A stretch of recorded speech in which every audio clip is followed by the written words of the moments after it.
तो हेलो दोस्तों, क्या हाल चाल है। आप देख रहे हैं इम्पैक्ट लर्निंग और आज हम लोग पढ़ने जा रहे हैं the union parliament. Hope so मैंने सोचा है कि शायद आप लोगों ने सोच रहा हूँ कि शायद आपने देख लिया होगा हिस्ट्री का chapter 1 the revolt of 1857 and growth of the nationalism, जो कि डिस्कस किए जा चुके हैं। हो सकता है कि आप में से बहुत से बच्चे हों और वो आपको लग रहा हो लेक्चर कि यार वो तो बहुत सर ने शॉर्ट में पढ़ा दिया, या कुछ लोगों को ये भी लग सकता है कि सर ने बहुत ज़्यादा एक्सप्लेन कर दिया। ठीक है, तो बेटा कुछ भी हो, जो ज़्यादा वाले हैं या कम वाले हैं, आप उस लेक्चर पे थोड़ा सा बिलीव करो और उस पर ध्यान दो। उससे बाहर कुछ नहीं आता है। अगर आपने उतना पढ़ लिया तो मैं ये गारंटी कहता हूँ कि आप 95% हर क्वेश्चन को अटेम्प्ट कर ले जाओगे। ठीक है, उतना पढ़ने पे आप 95% हर क्वेश्चन अटेम्प्ट कर सकते हो, ये मेरी गारंटी है। और अच्छा क्रिप्स नोट्स हैं वो। ठीक है, अगर आप अपने हैंड नोट बना लेंगे तो और आपके लिए बेहतर होगा। तो चलिए बिना टाइम गवाए हम लोग पढ़ते हैं। और प्लीज़ अपनी पढ़ाई का टाइम टेबल बनाइए और कोशिश करिए डेली पढ़िए। ठीक है, कोशिश करिए कि डेली पढ़िए। और आपका टाइम टेबल, कुछ लोग कहते हैं सर कितने घंटे पढ़ें, क्या पढ़ें।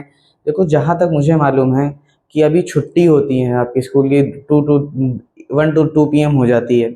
आप घर जाते हो, खाते पीते होगे, आराम करते होगे, 1-2 घंटा ट्यूशन पढ़ने चले जाते होगे, 2-3 घंटा उसमें वेस्ट हो जाते होंगे। मान लो 6 to 7 PM आपके पास घर पे होते होगे। अगर 6 से 7 PM पे आप घर पे होते हो, अब आप सोचो मैं अपने दोस्त के साथ यहाँ चला जाऊँ, उनके साथ वहाँ चला जाऊँ, तो प्लीज़ ये मत करिएगा। ठीक है, ये मत करिएगा कि यहाँ चला जाऊँ वहाँ चला जाऊँ। प्लीज़ डेली पढ़िए। ठीक है, ऐसे ही इंसान सक्सेस नहीं होता है, डेली उसको मेहनत करनी पड़ती है, डेली।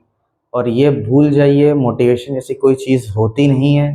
आपको डेली मेहनत करनी है। जिस दिन मन कर रहा है उस दिन भी मेहनत करनी है, जिस दिन नहीं कर रहा है उस दिन भी करनी है, तब जाके सक्सेस मिलती है।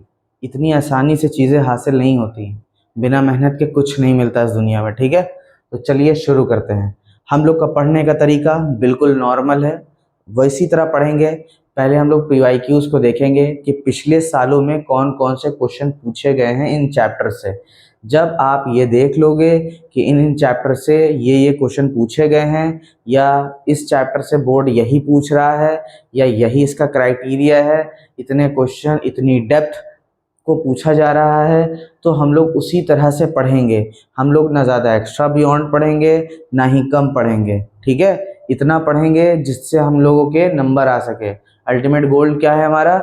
हम लोग को स्कोर बेटर करना है बोर्ड्स में, है ना। और मैं गारंटी देता हूँ कि अगर आप इससे पढ़ लोगे तो 100% आप कुछ भी ऐसा नहीं होगा जो आपसे स्किप होगा। तो भरोसा रखिए और चलिए पढ़ते हैं। अब हम लोग देखेंगे कि कौन से क्वेश्चन पूछे गए हैं पार्लियामेंट से। पार्लियामेंट से क्या पूछा जा रहा है, तो गौर करिएगा, थोड़ा सा बहुत ध्यान से समझने की कोशिश करिए। ठीक है, जरा गौर करते हैं कि क्या पूछा जा रहा है। देखते हैं। Name the 2 houses of the parliament. 2 houses बताने हैं पार्लियामेंट के, कौन कौन से हैं। ओके, सिर्फ मैंने कहा था ना, हिस्ट्री का भी अगर आपने लेक्चर नहीं देखा है ध्यान से, तो देखिएगा, वो बहुत हेल्पफुल लेक्चर है आपके लिए। मानिए, मेरी बात मानिएगा, क्योंकि उसमें प्रीवियस ईयर को भी दिखाया गया है, इसी तरह इसमें भी दिखा रहे हैं। तो अभी जब मैं प्रीवियस ईयर पढ़ा रहा हूँगा तो इसको बोरिंग वे में मत देखिएगा। 5 से 10 मिनट यार अटेंटिव होके देख लेना है तुमको। वीडियो को शॉर्ट में देखो। डेली तुम 1 घंटे की अगर वीडियो आ रही है, 20 से 25 मिनट की एक वीडियो एक दिन में देखो, बस 3 से 4 दिन में कंप्लीट हो जाएगा। 20 से 25 मिनट की तुमने हिस्ट्री की देख ली, 20 से 25 मिनट 1 घंटा तुमने साइंस में दे दिया, 1 घंटा उसमें दे दिया। 2.5 आवर अगर तुमने डेली कंसिस्टेंटली, महीने में कितने दिन होते हैं? 30 डेज होते हैं। हम कह रहे हैं 30 डेज तक ये शेड्यूल नहीं फॉलो कर सकते हो, कोई भी नहीं कर सकता है। अरे कम से कम 20 दिन तो हो सकता है, 20 दिन। ठीक है, 20 डेज अगर आप 2.5 आवर डेली अगर दे रहे हो, डेली 1 आवर आप अपना काम में दे दो साइंस में। अब साइंस में वो हिस्ट्री भी हो सकता है, फिजिक्स भी, केमिस्ट्री, वो बायो कुछ भी हो सकता है, फिजिक्स केमिस्ट्री बायो कुछ भी। और 1 आवर आपने अपनी मैथ को दे दिया, हाफ आवर आप अदर सब्जेक्ट को दो। उसमें SST आ गई, SST में कभी हिस्ट्री पढ़ लिया, कभी सिविक्स पढ़ लिया, कभी ज्योग्राफी पढ़ लिया, कभी हिंदी पढ़ लिया, कभी इंग्लिश पढ़ लिया। तो सब कुछ उन हाफ आवर में मैनेज करो। बाकी 1 आवर साइंस को दो, 1 आवर मैथ को दो।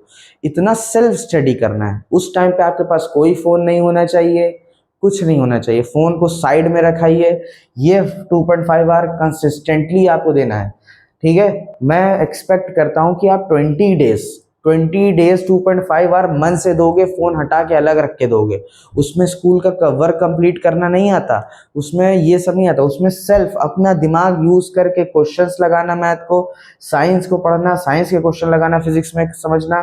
तो हाफ एन आवर इस वीडियो को देख लेना। देखो, हिस्ट्री, सिविक्स और ज्योग्राफी ये तो आपके लिए बहुत आसान होने वाली है, क्योंकि लेक्चर देख लिया, नोट्स बना लिए। आप हाफ आवर अगर आप दोगे तो बहुत अच्छा कवर कर ले जाओगे। 3 से 4 महीने में आपकी हिस्ट्री, सिविक्स, ज्योग्राफी कंप्लीट हो जाएगी, अगर आप लगातार देख रहे हो, ठीक। बाकी 1 एंड 1 आवर इसको आपको देना है। अगर आप इतना कर लोगे 20 डेज तक तो ठीक है। अब बाकी के जो 10 डेज हैं, इसमें इसका मतलब ये नहीं है कि आप पढ़ ही नहीं रहे हो। कुछ दिन होगा कोई आ गया, कुछ दिन ऐसे हुए कि कोई तुमको जरूरी जाना पड़ गया, ठीक है। 4 संडे संडे आ गए, संडे को ये हुआ संडे नहीं पढ़ेंगे, तो वो दिन निकल जाएंगे। लेकिन इसका मतलब ये नहीं है कि आप पढ़ोगे ही नहीं इन 10 दिनों में। कुछ पढ़ना है, जिस दिन मन ना करे उस दिन कुछ पढ़ना है, ठीक है। ऐसा नहीं है कि उसको उठा के रख दिया अलग, कुछ पढ़ना है हमें। चलिए, बहुत ज्यादा लेक्चर और ज्ञान हो गया है, अब हम लोग जरा समझ लेते हैं, है ना। समझना जरूरी है, ज्यादा ज्ञान नहीं चाहिए, ज्ञान आपको इसमें मिलना चाहिए। अब मेरी प्लीज बातों को गौर करिएगा, ठीक है। गौर मत होइएगा, बहुत ध्यान से समझिए। What is mean by the term session?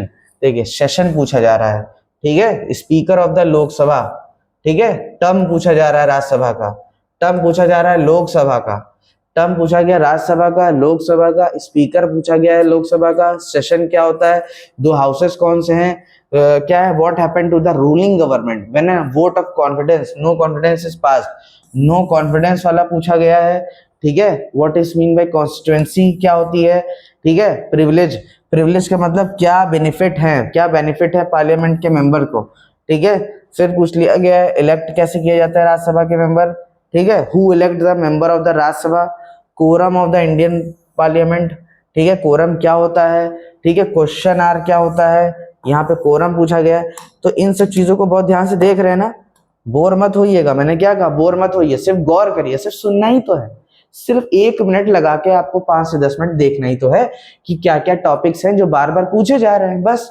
अब आप देखो, जैसे speaker of the Lok Sabha elect क्या कितनी बार पूछा गया है, 2020 में भी पूछा गया, 18 में भी पूछा गया, 13 में पूछा गया, 2000 में पूछा गया, 2005 में पूछा गया, पूछा जा रहा है। मतलब देखिए रिपीटिशन ऑफ क्वेश्चन कितनी बार आए हुए हैं, ठीक है। अगला देखते हैं और क्या पूछा गया है, ठीक है। प्रिसाइडिंग ऑफिसर कौन होता है ना। 2 type of authority of federal setup, authority बतानी 2 सेटअप में, मतलब फेडरल सेटअप में कौन सी 2 अथॉरिटीज होती हैं। फिर देखो टर्म पूछ लिया गया लोकसभा का, और ठीक है। Preside over the session of the Rajya Sabha in the absence of the chairman, Rajya Sabha में जब चेयरमैन एब्सेंस होता है तो कौन बैठता है।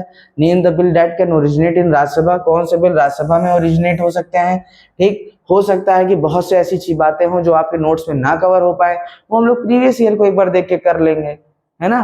देखेंगे अगर नोट्स में कुछ ऐसी चीजें नहीं है तो हम लोग आएंगे बाद में, देखेंगे प्रीवियस ईयर में कवर करेंगे। लेकिन ये सारे क्वेश्चंस के हर एक नॉलेज को हम लोग के दिमाग में फिट कर लेना है। मतलब प्रीवियस ईयर में आए हुए किसी भी क्वेश्चन का आंसर ऐसा नहीं होना चाहिए जो आपको ना मालूम हो, वो मालूम होना चाहिए, 100% आना चाहिए आपको। What is the maximum gap allowed between the 2 parliament session, 2 parliament session के बीच में कितना गैप अलाउ होना चाहिए ये बताना है। 3 legislative power of the union parliament, 3 legislative power बतानी है यूनियन पार्लियामेंट की। 3 फाइनेंशियल पावर बतानी है यूनियन पार्लियामेंट की, ठीक है। तो लेजिस्लेटिव पावर पार्लियामेंट की, यूनियन फाइनेंशियल पावर, ये दोनों पूछी जा चुकी हैं।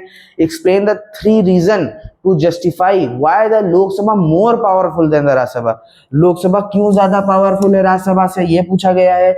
जुडिशियल पावर पूछ ली गई है पार्लियामेंट की, तो पार्लियामेंट की तीनों जितनी भी पावर्स हैं वो आपको याद करनी है, सारी पावर पूछी जा रही है।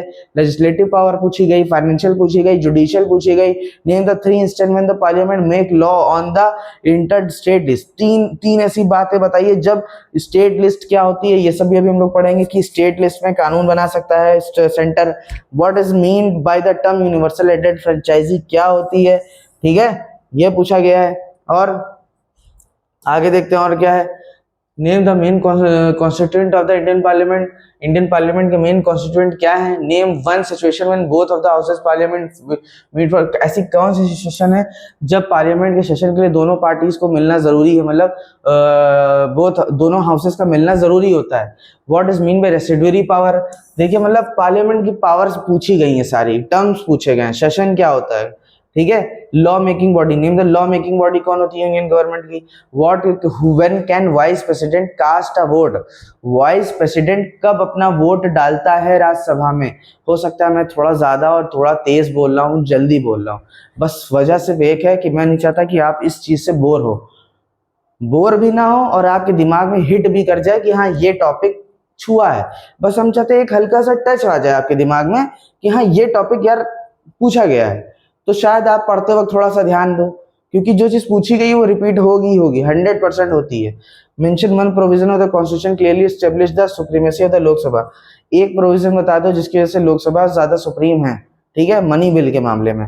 Rajya Sabha called permanent house, Rajya Sabha को परमानेंट हाउस क्यों कहते हैं, ये भी बहुत फेवरेट क्वेश्चन है।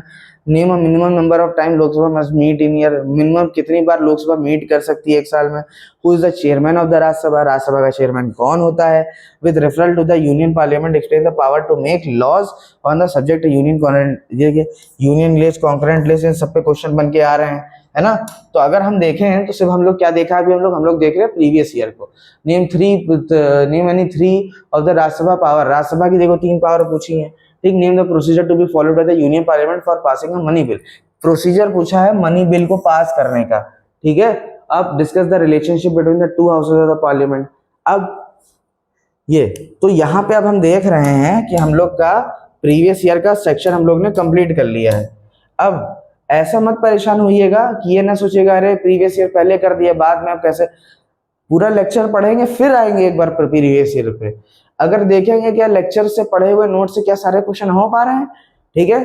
अगर हो रहे होंगे तो समझ में आ जाएगा, अगर नहीं हो रहा होगा तो ऑन द स्पॉट अगर वो चीज एक्सप्लेन नहीं होगी नोट्स के अंदर तो हम लोग यहाँ कर लेंगे, ठीक है। ओके, तो अब हम स्टार्ट करते हैं द यूनियन पार्लियामेंट के स्ट्रक्चर क्या है उसके अंदर। तो भाई जैसा कि हम लोगों ने प्रीवियस ईयर देखा, अब स्टार्ट चलते हैं अपने चैप्टर को रीड करने पे और बहुत फोकस होके पढ़ेंगे, क्योंकि इसमें सिर्फ लाइनें आपको पढ़ने को मिलेंगी, कोई डायग्राम नहीं होगा हिस्ट्री की तरह, ठीक है। तो बोर ना होइएगा, कम से कम टाइम में क्रिप्स हम लोग पढ़ने का कोशिश करेंगे, ठीक है। और कुछ स्टूडेंट्स का हमने देखा था कि सर बहुत कम पढ़ाया आपने हिस्ट्री में, और ऐसा सुनने को मुझे मिला, कई स्टूडेंट्स के मैसेज है। तो बेटा वो उतना ही है, अगर आप उतना ही पढ़ लोगे और प्रीवियस ईयर करोगे तो कोई प्रीवियस ईयर आपसे बचने नहीं वाला, ठीक है। हो सकता है कि कुछ लोगों को लगे कि इतना आसान, इतनी जल्दी, इतना छोटा नहीं हो सकता, हाँ हो सकता है और है। आप उसको पढ़िए और उसको पढ़ने के बाद खुद जाइए सिर्फ प्रीवियस ईयर के क्वेश्चन पढ़िए, क्या ये पढ़ने से मेरा प्रीवियस ईयर हो पा रहा है कि नहीं हो पा रहा है, उस आपको खुद ही अकाउंटेबिलिटी पता चल जाएगी कि वो कंटेंट कितना रिलायबल है ना। तो चलिए अब हम लोग स्टार्ट करते हैं। इसके बाद प्रीवियस ईयर अगर हम लोग ने पढ़ा है तो उस पर बहुत फोकस होकर ध्यान दीजिएगा आप, ठीक है। चलिए अब हम पढ़ते हैं क्या है फेडरल सेटअप इन इंडिया। पहली बात, फेडरल सेटअप को हम समझते हैं कि फेडरल सेटअप क्या है। देखिए जो कॉन्स्टिट्यूशन है उसने पावर को डिवाइड किया है सेंटर और स्टेट के बीच में, ठीक है। लेकिन हमारे सेंटर को ऐसा बनाने की कोशिश की कि हमारे जो स्टेट्स हैं वो कल खुद पावर में आके अपने आप को अलग करने की बात ना करें। इसलिए हमारे जो इंडिया है उसका जो कॉन्स्टिट्यूशन है उसको सेंटर को बहुत पावरफुल बनाया गया है। अमेरिका में ऐसा नहीं है, उनके जो स्टेट्स हैं वो एक कह सकते हैं कॉन्ट्रैक्ट के थ्रू एडेड हैं आपस में, वो कल कदार कभी भी चाहें तो अलग हो सकते हैं, ठीक है। इंडिया के स्टेट्स ऐसे नहीं कर सकते हैं। इंडिया के सेंटर को मोर पावर दी गई है देन अदर स्टेट्स के ऊपर तरजीह दी गई है, ठीक है। अब क्या बातें हैं फेडरल सेटअप की, अब फोकस करिएगा, हम कुछ वर्ड हाईलाइट करेंगे। हम चाहते हैं कि जब आप इसको समझ लें, आप इसको समझें और अपने नोट्स बनाएं, अपने शॉर्ट नोट बनाएं, ठीक है। और जिन वर्ड्स पे हम अंडरलाइन कर रहे हैं हम चाहते हैं आप अपने नोट्स में बस वही लिखिए और उन वर्ड्स को पढ़ के आपको पूरी बात याद आ जानी चाहिए। उसको करने के लिए आपको बहुत ध्यान से लेक्चर को सुनना पड़ेगा, ठीक है। और अंडरलाइन पार्ट को लिख लीजिएगा जिससे कि आपके नोट्स और शॉर्ट हो जाएंगे और आपको वही पढ़ के सारी बातें पूरी चीज़ याद आ जाएगी। प्लस आपको लिखना आना चाहिए उस चीज़ को सही से, ठीक है, उन वर्ड्स का यूज करके सेंटेंस मेकिंग आपकी बहुत अच्छी होनी चाहिए। ठीक, अगर आप ऐसा कर लेंगे तो आपको ये नो डाउट रटना नहीं पड़ेगा। ठीक है, देखिए क्या है federal setup. India nationally provide to और मोर गवर्नमेंट। देखिए हमारे आपने अभी हमने बताया ना, दो तरह की गवर्नमेंट होती है, एक सेंटर पे होती है, ठीक है, जैसे कि ये आपका पूरा इंडिया है, ठीक है, ये बाई चांस आपका पूरा इंडिया है, और ये उसके अंदर क्या है, स्टेट्स हैं ढेर सारे, ठीक है, ये उसके अंदर क्या है, स्टेट्स हैं। तो अगर आपसे हम कहें तो जो यूनियन गवर्नमेंट है वो पूरे पे क्या करती है, रूल करती है, और स्टेट गवर्नमेंट क्या करती है, पर्टिकुलर स्टेट पे रूल करती है। जैसे कि यूपी गवर्नमेंट योगी आदित्यनाथ जी की, ठीक है, वो हम लोग की कहाँ पे रूल कर रही है, यूपी गवर्नमेंट में, यूपी में कर रही है, ठीक है, तो वो एक तरह की स्टेट गवर्नमेंट हुई। और नरेंद्र मोदी जी पूरे कंट्री पे रूल कर रहे हैं, है ना, एज अ प्राइम मिनिस्टर, तो वो क्या है, पूरे यूनियन गवर्नमेंट में आती है। ठीक है, तो मेरे ख्याल से कंफ्यूजन जो होती होगी आप लोगों के बीच में यूनियन और स्टेट्स की, वो क्लियर हो गई होगी। यूनियन गवर्नमेंट क्या होती है, जो पूरी कंट्री पर रूल करती है, और स्टेट गवर्नमेंट क्या होती है, जो पर्टिकुलर स्टेट में रहती है ना, इस चीज पे फोकस किया। अब देखिए यूनियन और स्टेट गवर्नमेंट तो बन गई थी, ठीक है, यूनियन और स्टेट गवर्नमेंट तो बन गई थी। उसके बाद में आई दो तरह की गवर्नमेंट। क्या, ठीक, पहली बात तो क्या, यूनियन गवर्नमेंट और स्टेट गवर्नमेंट के बीच में डिवीजन देखने को मिलता है। पंचायत बनाया गया बाद में, और म्यूनिसिपैलिटी बनाई गई। ठीक है, पंचायत और म्यूनिसिपैलिटी बनाई गई 73rd और 74 कॉन्स्टिट्यूशनल अमेंडमेंट करके, ये खास करके बनाया गया। इनको बनाया क्यों गया था, ताकि हम ग्रास रूट लेवल पे अच्छी सी पकड़ बना सकें और डेवलपमेंट को कर सकें। देखिए यूनियन गवर्नमेंट से हम पूरे कंट्री पे रूल करते हैं, स्टेट गवर्नमेंट से हम पूरे स्टेट पे रूल करते हैं, म्यूनिसिपैलिटी से हम पूरी सिटी पे रखते हैं अपना कंट्रोल, और पंचायत से हम बेसिकली ग्रास रूट लेवल पे, विलेज के लेवल पे अपना कंट्रोल बना पाते हैं और डेवलपमेंट को कर पाते हैं।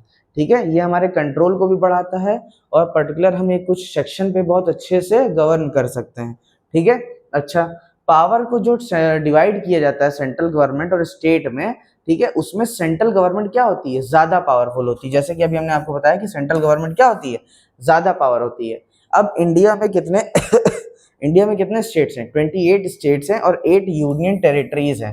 ठीक है, 8 यूनियन टेरिटरीज जैसे कौन कौन सी हैं, दिल्ली है, जम्मू कश्मीर है, लद्दाख है, चंडीगढ़ है, पुडुचेरी है, अंडमान निकोबार है, दमन दीव है, दादर नागर हवेली है, लक्षद्वीप है। ठीक है ना, तो मेरे ख्याल से 8 यूनियन टेरिटरीज हैं। ठीक, अब state can not break down as a separate unit. बहुत ध्यान से याद रखिएगा, स्टेट अलग नहीं हो सकता है। ठीक है, स्टेट अलग नहीं हो सकता है, तो स्टेट कभी अलग नहीं होते हैं कि कोई आज चाह जाए, जैसे वेस्ट बंगाल चाह जाए या कल महाराष्ट्र चाह जाए कि हमको अलग होना है इंडिया से, तो ऐसी पावर उनके पास नहीं है।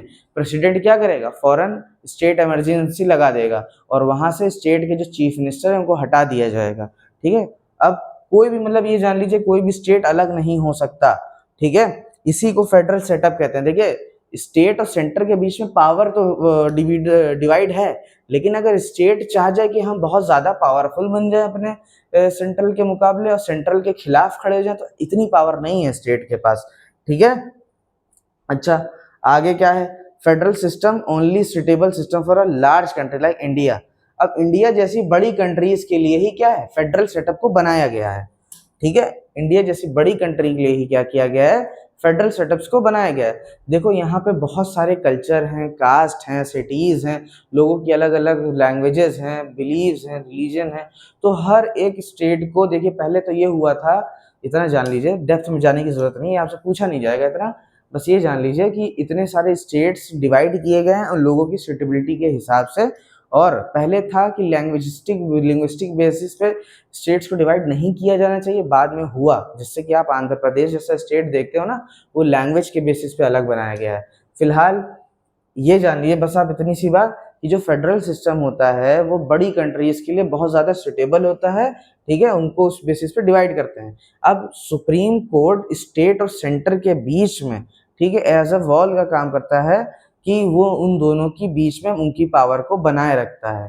ठीक है, सेंटर स्टेट के रिलेशन ना बिगड़े, इसमें जुडिशरी का बहुत बड़ा रोल होता है। तो एक तरह से अभी हमने फेडरल स्ट्रक्चर में देखा, सुप्रीम कोर्ट बहुत सेफगार्ड का काम कर रही है ना, और फेडरल सिस्टम क्या होता है हमारी कंट्री के बीच में, जो पावर को सेपरेट रखता है, स्टेट और गवर्नमेंट के पावर को डिवाइड करके रखता है। ठीक है, अगर आपसे पूछे what is federal structure, division of power between the state and a centre, बस इतनी सी बात है, सेंटर और स्टेट की पावर के बीच का जो डिवीजन होता है वो। अच्छा, ये जो टर्म फेडरेशन है ना, फेडरल स्ट्रक्चर, फेडरेशन, ये आपके कॉन्स्टिट्यूशन में कहीं मेंशन्ड नहीं है। ठीक है, ये आपके कॉन्स्टिट्यूशन में कहीं मेंशन नहीं है। ठीक, यही बात आपको पढ़नी है। तो अब हम लोग ने एक हेडिंग अपनी कंप्लीट कर ली है ना, एक हेडिंग अगर हम लोग ने कंप्लीट कर ली, चलिए जल्दी से इसका रिकैप करते हैं। क्या हो जाएगा, पहली बात हम लोगों ने इसकी क्या पढ़ी, पहली बात हम लोगों ने पढ़ी, ये जो यूनियन है ये इनिशियली प्रोवाइड होता है सेंटर यूनियन गवर्नमेंट और स्टेट गवर्नमेंट के बीच में। हम लोग को क्या देखने को मिलता है, हम लोग को यूनियन गवर्नमेंट और स्टेट गवर्नमेंट के बीच में डिवाइड देखने को मिलता है। फिर और बेसिक पे आ जाए तो म्युनिसिपल और पंचायत को भी डिवाइड किया गया है। फिर और बात अगर हम लोग ने पढ़ ली कि डिवीजन तो भले हो लेकिन सेंटर सबसे ज्यादा पावरफुल होता है। 28 स्टेट है और 8 यूनियन टेरिटरीज हैं। फिर क्या देख पढ़ा हम लोगों ने, स्टेट डिवाइड नहीं हो सकता।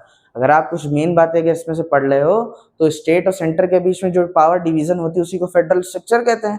लेकिन सेंटर ज्यादा पावरफुल होता है, स्टेट अपने आप को अलग पावरफुल नहीं कर सकता इतना कि वो सेंटर से अलग हो जाए। 28 स्टेट होते हैं और 8 यूनियन टेरिटरीज होती है। मेरे ख्याल से अब तक आपको ये बात याद हो गई होगी।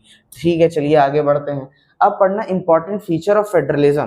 फेडरलिज्म के इंपॉर्टेंट फीचर क्या क्या है, क्या फेडरलिज्म के इंपॉर्टेंट फीचर है। अभी हमने क्या पढ़ा कि फेडरल स्ट्रक्चर क्या होता है, जो सेंटर और स्टेट के बीच में पावर का डिवीजन हो जाता है, उसी को फेडरल स्ट्रक्चर कहते हैं। अब there are two level of governing, ठीक है, देयर आर टू और more level of governing the same citizen. अब इसकी मतलब समझते हैं जरा। ठीक है, इंपॉर्टेंट फीचर में अब जरा हम इसको देखते हैं। Each level is own jurisdiction, legal authority in the specific matter, legislation, administration, taxation, which is separate basic। अब देखिए बात ये है सिंपल सी कि ये जो लेजिस्लेशन होता है फेडरलिज्म में, जो बंदा होता है इसके पास कोई अलग मेंबरशिप नहीं होती है स्टेट की। ठीक है, एज अ स्टेट में देखिए बात समझिए, जैसा कि पहले जम्मू कश्मीर 3 आर्टिकल 370 से पहले क्या थी, उनके पास उस जगह की पर्टिकुलर सिटीजनशिप थी। उसके बाद 370 के बाद उनके पास अपने स्टेट जम्मू कश्मीर की भी सिटीजनशिप थी और एज अ इंडिया की भी सिटीजनशिप थी। तो 370 के बाद उन्होंने क्या हुआ कि उनकी जो स्पेशल सिटीजनशिप एक्ट के थ्रू उनकी जो सिटीजनशिप थी पर्टिकुलर स्टेट की, वो कैंसिल कर दी गई और कहा गया कि ये लोग एज अ इंडियन है। ठीक है, दूसरी कोई पर्टिकुलर स्टेट की कोई सिटीजनशिप नहीं होगी। ठीक, ये बात की गई। अच्छा, वो लोग पर्टिकुलर टैक्स देते हैं सेंटर को भी और स्टेट को भी। मोस्ट ऑफ द हिस्सा जो होता है टैक्स का वो किसके पास जाता है, सेंटर के पास जाता है। अच्छा, मुझे मालूम है इतना ही सुनने के बाद बोरिंग होने लगा होगा मैटर। देखिए चाहे जितना बोर हो आप, सच बात तो ये है कि ये पेपर में आना है और आपको पढ़ना ही पड़ेगा। बोर होने से कोई मतलब नहीं है। ठीक है, बोर हो रहे हो तब भी आपको पढ़ना तो है ही, तो थोड़ा सा स्मार्टली पढ़िए। अगर आपको लगता है कि आपका टाइम स्पैन बहुत छोटा है, आप बहुत जल्दी अपना खो देते हो, तो आप ज़रा सा ध्यान से पढ़ो और नोट्स बनाते रहो। नोट्स बनाना बड़ा आसान है, आप हेडिंग डालो और किसी एक पर्टिकुलर वर्ड को मार्क कर लो जिससे आपको पूरा पॉइंट याद आ जाए। इससे आपके नोट्स बहुत शॉर्ट बनेंगे और आपको बाद में लर्न करने में बहुत आसानी रहेगी। सेंटेंस मेकिंग पे थोड़ा सा फोकस करिए और थोड़ा सा ध्यान से पढ़िए। अगर आपको लगता है कि मेरा ध्यान हट जा रहा है तो आप भले 15-15 मिनट या 20-20 मिनट करके इसको 3 से 4 पार्ट में देखिए, लेकिन देखिए और ऑन द स्पॉट नोट्स बना डालिए। अपनी एक कॉपी बनाइए, उसमें नोट्स जरूर बनाइए। वही आपका समझ लीजिए हथियार है। बिना हथियार के कोई युद्ध लड़ा नहीं जाता। ठीक है, नोट्स ही आपका सबसे बड़ा वेपन होगा जो कि आपको पेपर वाले दिन काम आएगा। ठीक, जिसने नोट्स बना के पढ़ा है वो पेपर बहुत अच्छा दे पाएगा अपना। अब आगे आगे क्या बात है, fundamental constitution provide can not be unitary challenge change by one level of government, they require consistent from both level. अच्छा, dispute between the level of government regarding their power and settled by the courts. देखिए अभी ये सब हम लोग ने सारी बातें पढ़ रखी हैं कि revenue for each level determines the financial autonomy. देखिए रेवेन्यू भी डिवाइड होता है सेंट्रल स्टेट के बीच में, और जो डिस्प्यूट्स होती हैं सेंट्रल स्टेट के बीच में उसको सुप्रीम कोर्ट ही क्या करता है, डिस्प्यूट को सॉल्व करने में मदद करता है। अच्छा, स्टेट और स्टेट के बीच में अगर कोई डिस्प्यूट हो जाता है तो उसे सुप्रीम कोर्ट नहीं सॉल्व करता है, उसके लिए अलग काउंसिल्स बनाई जाती हैं या उसके लिए एक अलग बोर्ड है। ठीक है, अच्छा, ये मतलब हर चीज आप जान लीजिए। ये सब अभी आपसे ये सब नहीं पूछेंगे क्वेश्चन में, ये भी बात है। अब जो पूछा जाएगा आपसे वो अब आप पढ़ेंगे। हमसे क्या पूछा जाएगा, हमको आप ये बताइए नॉन फेडरल और यूनिटरी फीचर क्या है। मतलब फेडरल फीचर्स तो हमने ये पढ़े ना, फेडरल फीचर आपने क्या पढ़े। अगर अभी आपसे पूछ ले व्हाट इज फेडरलिज्म, तो आप क्या बताओगे, आप ये बताओगे फेडरलिज्म में कि जो सेंटर और स्टेट के बीच में पावर का डिवीजन देखने को मिलता है हमें, उसी को हम लोग क्या कहते हैं, फेडरेशन कहते हैं। फेडरेशन में सेंटर ज्यादा पावरफुल होता है, ठीक है, और स्टेट चाहे तो अलग नहीं हो सकता है। 28 स्टेट्स होते हैं, इतनी यूनियन टेरिटरीज होती हैं, स्टेट और सेंटर के बीच में बराबर से टैक्सेशन डिवाइड होता है, ठीक है, अपने रेशियो के हिसाब से लोग डिसाइड करते हैं किसको कितना क्या मिलेगा, ठीक है। अच्छा, अब हम पढ़ते हैं नॉन फेडरल फीचर क्या है। ऐसे कौन सा फीचर है जो नॉन फेडरलिज्म, जो सेंटर और स्टेट की पावर को डिवीजन को फेडरलिज्म बोल देते हैं, तो नॉन फेडरल फीचर क्या है, ठीक है, ये अब हम लोग को देखना है, जरा देखते हैं नॉन फेडरल फीचर्स क्या है, ठीक है। नॉन फेडरल फीचर क्या है, नॉन फेडरल फीचर वो फीचर्स होते हैं जिसमें सेंटर स्टेट के साथ पावर को शेयर नहीं करता है। बहुत गौर से सुनिएगा, देखिए अभी आपने क्या पढ़ा, फिर से बार बार हम रिपीट कर रहे हैं, बोर मत होइएगा, सिर्फ सुनना ही तो है। मेरे कहने का मतलब अगर आपको ये क्लास लेनी है ना, आप कान में हेडफोन लगा लीजिए और हाथ में पेन ले लीजिए और आंखें बंद करके बैठिए और सिर्फ सुनिए, ठीक है, जो इंपॉर्टेंट लगे लिख लेना है, ओके। मेन चीज क्या है, आपकी हेडिंग्स लिखी होनी चाहिए। अगर हम होते और मेरे सामने ये पूरा पैराग्राफ लिखा होता तो बेटा नोट्स हम कैसे बनाते, बहुत ध्यान से देखिए, नोट्स हम कैसे बनाते, हम क्या ये पूरा लिखते, नहीं हम पूरा ना लिखते, हम पहली बात तो सुनते कि सर ने मेरे क्या बताया है और इंपॉर्टेंट वर्ड उसी हिसाब से लिख लेते। जैसे नॉन फेडरल फीचर में हमने आपको क्या बताया, फेडरल फीचर होता है जो सेंटर और स्टेट के बीच में पावर को डिवाइड करके दिखाता है। नॉन फेडरल फीचर होता है जो सिर्फ पावर सेंटर के पास है, स्टेट के पास नहीं होती है, अपनी पावर स्टेट के साथ शेयर नहीं करता है, ठीक है।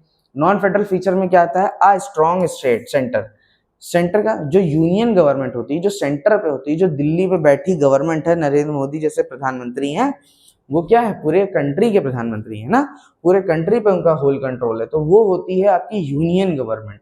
और उसकी एक्सक्लूसिव पावर है कि वो यूनियन की लिस्ट में भी अपना वो बना सकती है रूल, और यूनियन में बना सकती है और कॉन्करेंट में भी बना सकती है, ठीक है। तीन तरह की लिस्ट होती है, एक होती है यूनियन लिस्ट, एक होती है कॉन्करेंट लिस्ट और एक होती है स्टेट लिस्ट, ठीक है। स्टेट में भी बहुत कुछ कंडीशन है जिसमें स्टेट में कानून बना सकती है, रूल्स बना सकती है, कॉन्करेंट लिस्ट में तो बना ही सकती है, यूनियन में बना सकती है। ये तीन लिस्ट होती हैं, स्टेट वाला तो स्टेट में बनाएगा और कॉन्करेंट में बनाएगा, सेंटर वाला यूनियन में बनाएगा और कॉन्करेंट बनाएगा, कॉन्करेंट में दोनों लोग बना सकते हैं, स्टेट वाला भी और यूनियन वाला भी, ठीक है। अच्छा अच्छा, अब देखते हैं स्ट्रॉन्ग सेंटर का मतलब क्या था। Union has exclusive power to legislate the union list and has a overriding power of the concurrent list. अच्छा, कहने का मतलब क्या है, स्ट्रॉन्ग सेंटर होता है, यूनियन के पास ज्यादा पावर होती है स्टेट के कंपैरिजन में।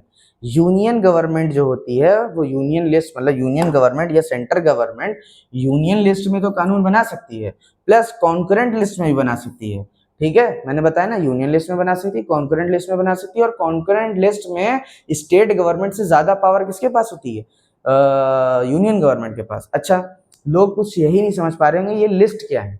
देखिए मैंने फिर अभी बताया, फिर बता रहे हैं, तीन तरह की लिस्ट होती हैं, एक यूनियन, कॉन्करेंट और स्टेट। स्टेट गवर्नमेंट में स्टेट बनाती है, यूनियन गवर्नमेंट में यूनियन गवर्नमेंट बना सकती है, और कॉन्करेंट लिस्ट में दोनों लोग बना सकते हैं। ये लिस्ट ये है कि ये क्राइटेरिया है किसके अंदर कौन से कानून, कौन सी पावर, जैसे कि स्टेट गवर्नमेंट कहाँ में कानून, टैक्सेशन बना सकती है, अपने जितने भी पोर्ट्स हैं या अपने स्टेट में आने वाली माइनिंग वो है, ठीक है, पुलिस है, उस पर जो कंट्रोल करती है वो स्टेट गवर्नमेंट करती है, उससे रिलेटेड कोई भी कानून बनाना हो तो स्टेट गवर्नमेंट बना सकती है। यूनियन गवर्नमेंट में हर वो चीज़ आती है जिसमें यूनियन या सेंटर कानून बना सकती है, रूल बना सकती है। कॉन्करेंट लिस्ट में आता है जिनमें दोनों लोग बना सकते हैं। अब इससे ज़्यादा एक्सप्लेन करेंगे तो वीडियो एक्सपेंड हो जाएगी, ठीक है। अब आते हैं स्ट्रॉन्ग सेंटर पे। देखिए स्ट्रॉन्ग, देखिए अभी हमने क्या पढ़ लेते, बहुत ध्यान से सुनिएगा, नॉन फेडरल फीचर पढ़ लें, वो फीचर जो सेंटर स्टेट के साथ पावर शेयर नहीं करता। तो स्ट्रॉन्ग सेंटर का मतलब क्या है, ऐसा फीचर जिसमें सेंटर क्या है, जिसमें कौन ज्यादा पावरफुल है, जिसमें कौन ज्यादा पावरफुल है, जिसमें कौन ज्यादा पावरफुल है, जिसमें पावरफुल है ज्यादा आपका ये यूनियन गवर्नमेंट। फिर इसके बाद अगर कौन सा नॉन फेडरल फीचर अगर हम लोग पढ़ लें तो कौन सा पढ़ लें, इसके बाद अगर हम पढ़ लें तो पढ़ लें सिंगल कॉन्स्टिट्यूशन। सिंगल कॉन्स्टिट्यूशन का मतलब क्या है, ऐसा कॉन्स्टिट्यूशन जिसमें यूनियन गवर्नमेंट पूरे मतलब ऐसा कॉन्स्टिट्यूशन, ऐसा रूल जो पूरी कंट्री पे अप्लाई होता है। किसी स्टेट के लिए कोई भी कानून अलग से बदला नहीं जाएगा, कोई भी रूल, कोई भी लॉ किसी भी स्टेट के लिए अलग नहीं होगा। ठीक, किसी भी स्टेट के पास अपना खुद का कानून नहीं होगा। तो अगर आपको हम इसमें मार करना होता तो हम क्या करते, ये हेडिंग डालते, फिर डालते state do not have their own constitution, बस इतना लिखते। ठीक है, किसी स्टेट के पास खुद का कॉन्स्टिट्यूशन नहीं हो सकता, सबके पास एक ही कॉन्स्टिट्यूशन है, एक ही लॉ, एक ही रूल, सबको फॉलो करना पड़ेगा, चाहे वो वेस्ट बंगाल हो, चाहे वो चेन्नई हो, चाहे आपका मतलब तमिलनाडु हो, चाहे आपका कर्नाटका हो, चाहे आपका महाराष्ट्र हो, सब जगह एक रूल होगा, पूरी कंट्री एक कॉन्स्टिट्यूशन को फॉलो करेगी।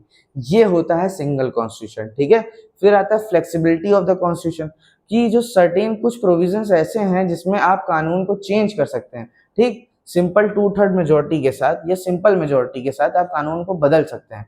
अच्छा, जैसे कि आपको हम चीजें बताते हैं, जैसे कि अभी आपने देखा होगा बहुत से स्टेट्स के नाम चेंज कर दिए जाते हैं, जगहों के नाम बदले जा सकते हैं, बाउंड्रीज चेंज की जा सकती हैं, किसी भी स्टेट को 2 स्टेट्स में डिवाइड किया जा सकता है, किन्हीं 2 स्टेट्स को आपस में जोड़ा जा सकता है, उनकी बाउंड्रीज को बड़ा किया जा सकता है, छोटा किया जा सकता है। और इसमें स्टेट की, जैसे कि अभी नरेंद्र मोदी जी चाह जाए, ठीक है, और वो चाहें आपका पीएम चाह जाए या किसी भी स्टेट के हमको नाम को बदलना है या किसी भी स्टेट को 2 हिस्सों में डिवाइड करना है।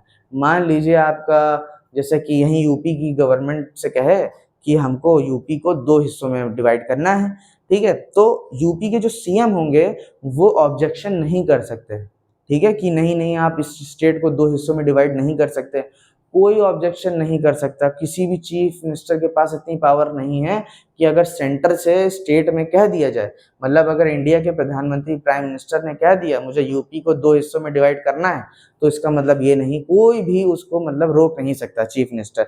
वो सिर्फ क्या करेगा, इतना बता दिया जाएगा कि भैया परसों आपके स्टेट को 2 हिस्सों में डिवाइड करने जा रहे हैं। ठीक, इससे ज्यादा कुछ नहीं, चीफ मिनिस्टर हाँ या ना भी नहीं कह सकता। ठीक है, जैसा होगा वैसा कर देगा वो। ठीक है, तो ये पावर है उसके पास। अब फ्लेक्सिबिलिटी है, सिंगल सिटीजनशिप क्या होती है? ठीक है, flexibility of the constitution parliament singly handed bye simple और 2/3 मेजोरिटी, मतलब ये जान जाओ यही बात कि अमेंड कर सकता है, पार्लियामेंट के किसी भी लॉ को चेंज कर सकता है सेंटर से। अच्छा, सिंगल सिटीजनशिप क्या?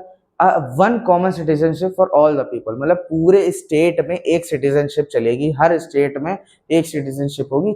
जैसे पहले कश्मीर में था ना कि उनके पास खुद की एक नागरिकता थी, ऐसा नहीं हो सकता। ठीक है, अब equality of representation in Rajya Sabha, representation is based on the population, not equal representation for the all state, further 12 number are nominated by president. अच्छा, inequality of representation in Rajya Sabha, देखिए इसका मतलब क्या है?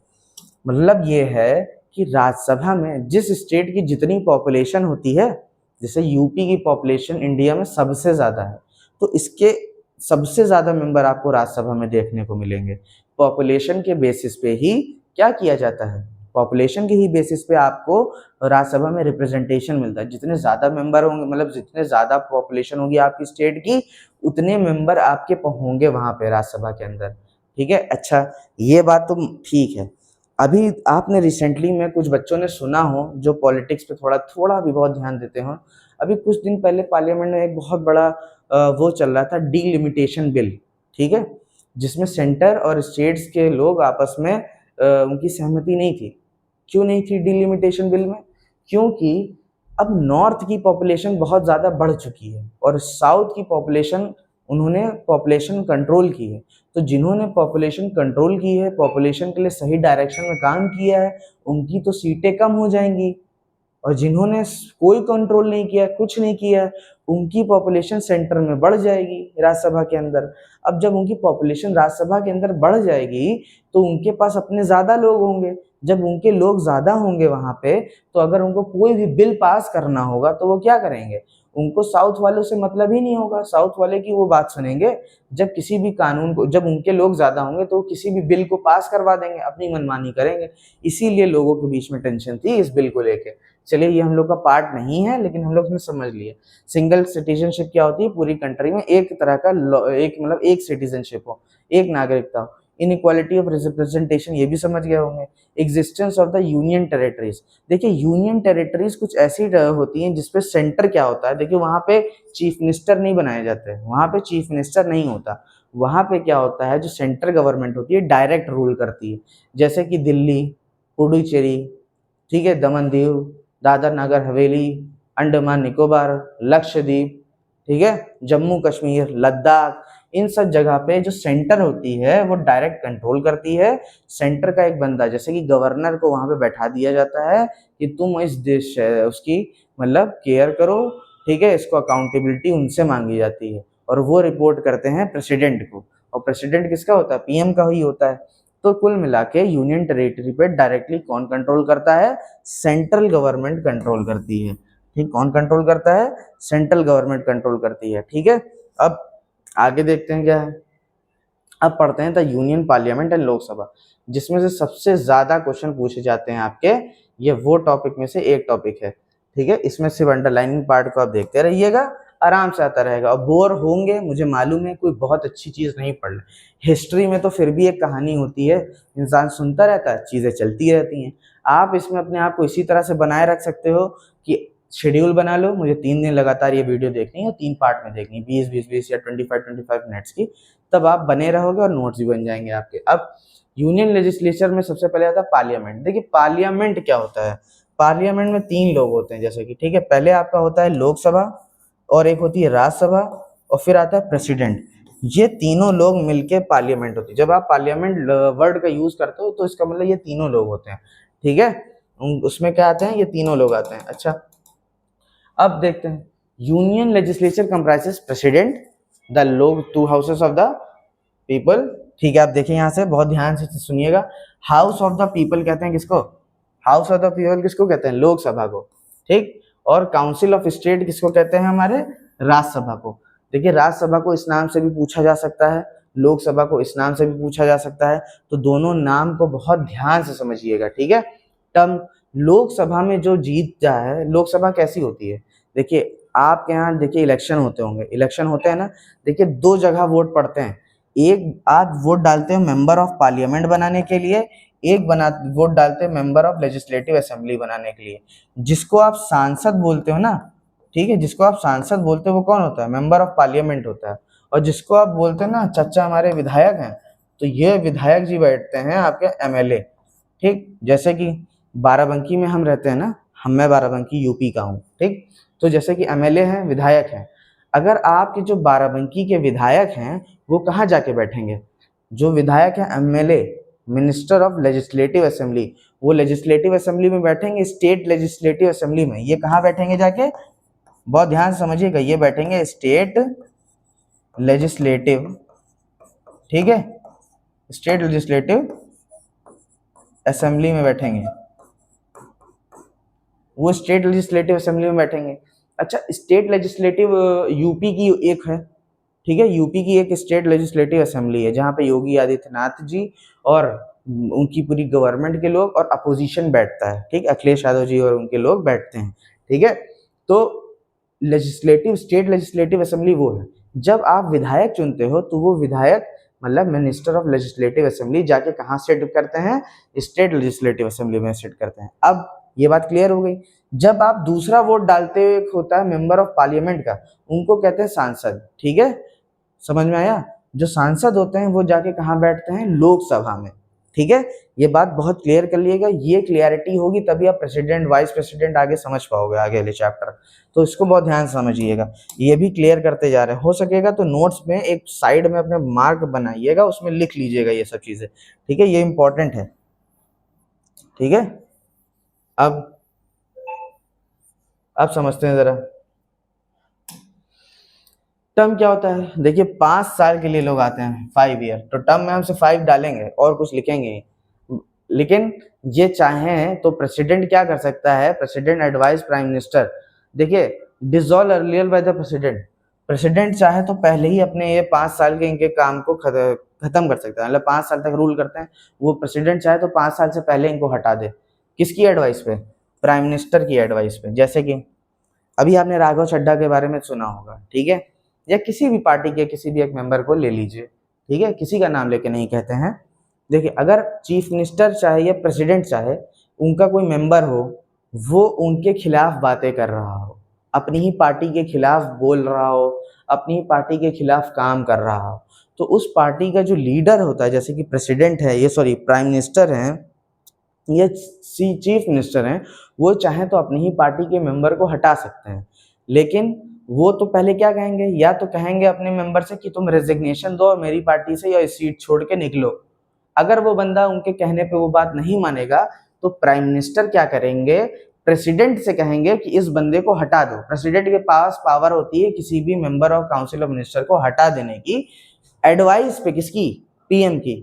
बहुत ध्यान से नोट करिएगा, ठीक है, पीएम की एडवाइस पे उसको हटा सकते हैं। चलिए, can be extended 1 year at a time but election the term, देखिए during national emergency, national emergency के टाइम पे जो टर्म होता है वो 1 साल के लिए बढ़ाया भी जा सकता है, ठीक है, but the elections must occur with in 6 month after the emergency. अब बात समझिए क्या कहने का इनका मतलब है।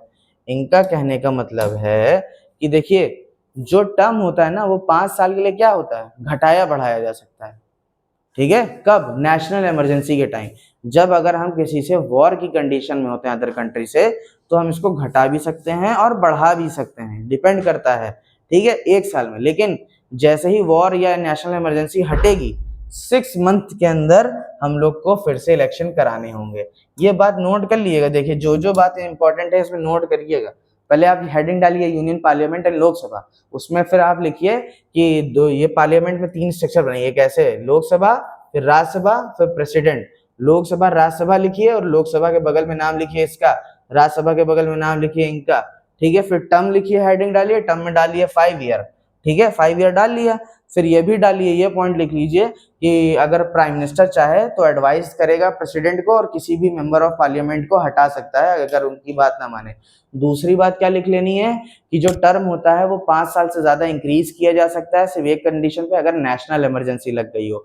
और दूसरी बात क्या है कि अगर वो चाहे, अगर नेशनल इमरजेंसी जैसे ही खत्म होगी 6 मंथ के अंदर ही हम लोग को इलेक्शन कराने पड़ेंगे उस सीट के लिए, ठीक। फिर आता है कंपोजिशन, कौन कौन होता है। देखिए, टोटल स्ट्रेंथ कितनी है, 550 है, ठीक है। 530 मेंबर क्या होते हैं, जो स्टेट से इलेक्ट होकर आते हैं। अभी बताएं ना कि जो मेंबर ऑफ पार्लियामेंट चुने जा रहे थे, जो सांसद थे जिनको बोलते हैं, वो लोग लोकसभा में बैठते हैं। अलग अलग स्टेट्स में क्या होता है, इलेक्शंस होते हैं और वहां से जो मेंबर ऑफ पार्लियामेंट होते हैं वो जाते हैं लोकसभा में सिट करते हैं। और इसकी स्ट्रेंथ 530 से ज्यादा नहीं होनी चाहिए और 20 member, not more than 20 represent union territories, बाकी यूटीज को रिप्रेजेंट करते हैं। 104th अमेंडमेंट हुआ, ये देखिए, ये बहुत ध्यान समझिएगा। 104 अमेंडमेंट हुआ, ये पूछा जा सकता है एक्ट, जनवरी 2020 में। इसने नॉमिनेशन ऑफ एंग्लो इंडियंस को खत्म कर दिया। पहले क्या होता था, 552 होते थे। पहले ये स्ट्रेंथ क्या होती थी, 552 होती थी। 2 एंग्लो इंडियन, मतलब जो कि इंडियन नहीं है, इंडियन ओरिजिन से हैं, उनको भी इलेक्ट किया जाता था, उनको भी नॉमिनेट करते थे प्रेसिडेंट। लेकिन अब वो खत्म कर दिया गया, लोकसभा से भी और राज्यसभा से भी, ठीक है। Representative depend on the state population, जैसे कि अभी आप लोग को हमने पहले ही बताया, जो रिप्रेजेंटेशन होता है वो कहाँ पे डिपेंड करता है, वो डिपेंड करता है स्टेट की पॉपुलेशन पे। जैसे कि अब उत्तर प्रदेश हैज 80 मेंबर, उत्तर प्रदेश के 80 मेंबर सिट करते हैं कहाँ पे, 80 मेंबर सिट करते हैं लोकसभा के अंदर। ये 80 मेंबर किस बेसिस पे हैं, देखिए, लैंड वाइज सबसे बड़ा स्टेट राजस्थान है, पॉपुलेशन वाइज सबसे बड़ा स्टेट यूपी है। यूपी में सबसे ज्यादा लोगों की पॉपुलेशन है, इसीलिए लोकसभा में जो बैठने वाले मेंबर्स की नंबर हैं वो सबसे ज्यादा यूपी के हैं, 80 सीट्स हैं, ठीक है। चलिए, समझ में आ गया, नोट करते रहिएगा। उसके बाद आता है qualification and disqualification of Lok Sabha. क्या कंडीशन है क्वालिफिकेशन, ये बहुत आसान सी है कि भैया वो भाई साहब हमारे इंडिया के होने चाहिए, सीधी सी बात है। 25 ईयर एटलीस्ट एज हो, इससे पहले उनको नहीं बनाया जा सकता मेंबर ऑफ पार्लियामेंट, ठीक है। अब name should be electoral rules, electoral election में अपना उनका नाम पड़ा होना चाहिए, ठीक है। दिमाग से पागल ना हो और फाइनेंशियली कमिट ना हो, मतलब फ्रॉड व्रॉड ना किए बैठे हो। और किसी ऑफिस, गवर्नमेंट ऑफिस या किसी भी प्राइवेट उसमें आप काम नहीं कर सकते, ठीक है, अंडर द गवर्नमेंट के अंडर आने वाले किसी भी ऑफिस में वो काम नहीं कर सकते, ठीक। Must not be proclaim criminal और अनसाउंड, क्रिमिनल और ना हो, मतलब प्रोक्लेम क्रिमिनल और अनसाउंड माइंड का ना हो, ठीक है। बस ये बात याद रखिएगा। अब क्या है, बस 2-3 याद कर लीजिएगा, 3 से 4 से ज्यादा नहीं पूछते हैं, ठीक है, 3 से 4 से ज्यादा नहीं पूछते हैं। फिर अब आती है यहाँ पे डिस्क्वालिफिकेशन। क्या बातें हैं जो इनको डिस्क्वालीफाई करा सकती हैं? Holding an office of profit under the government.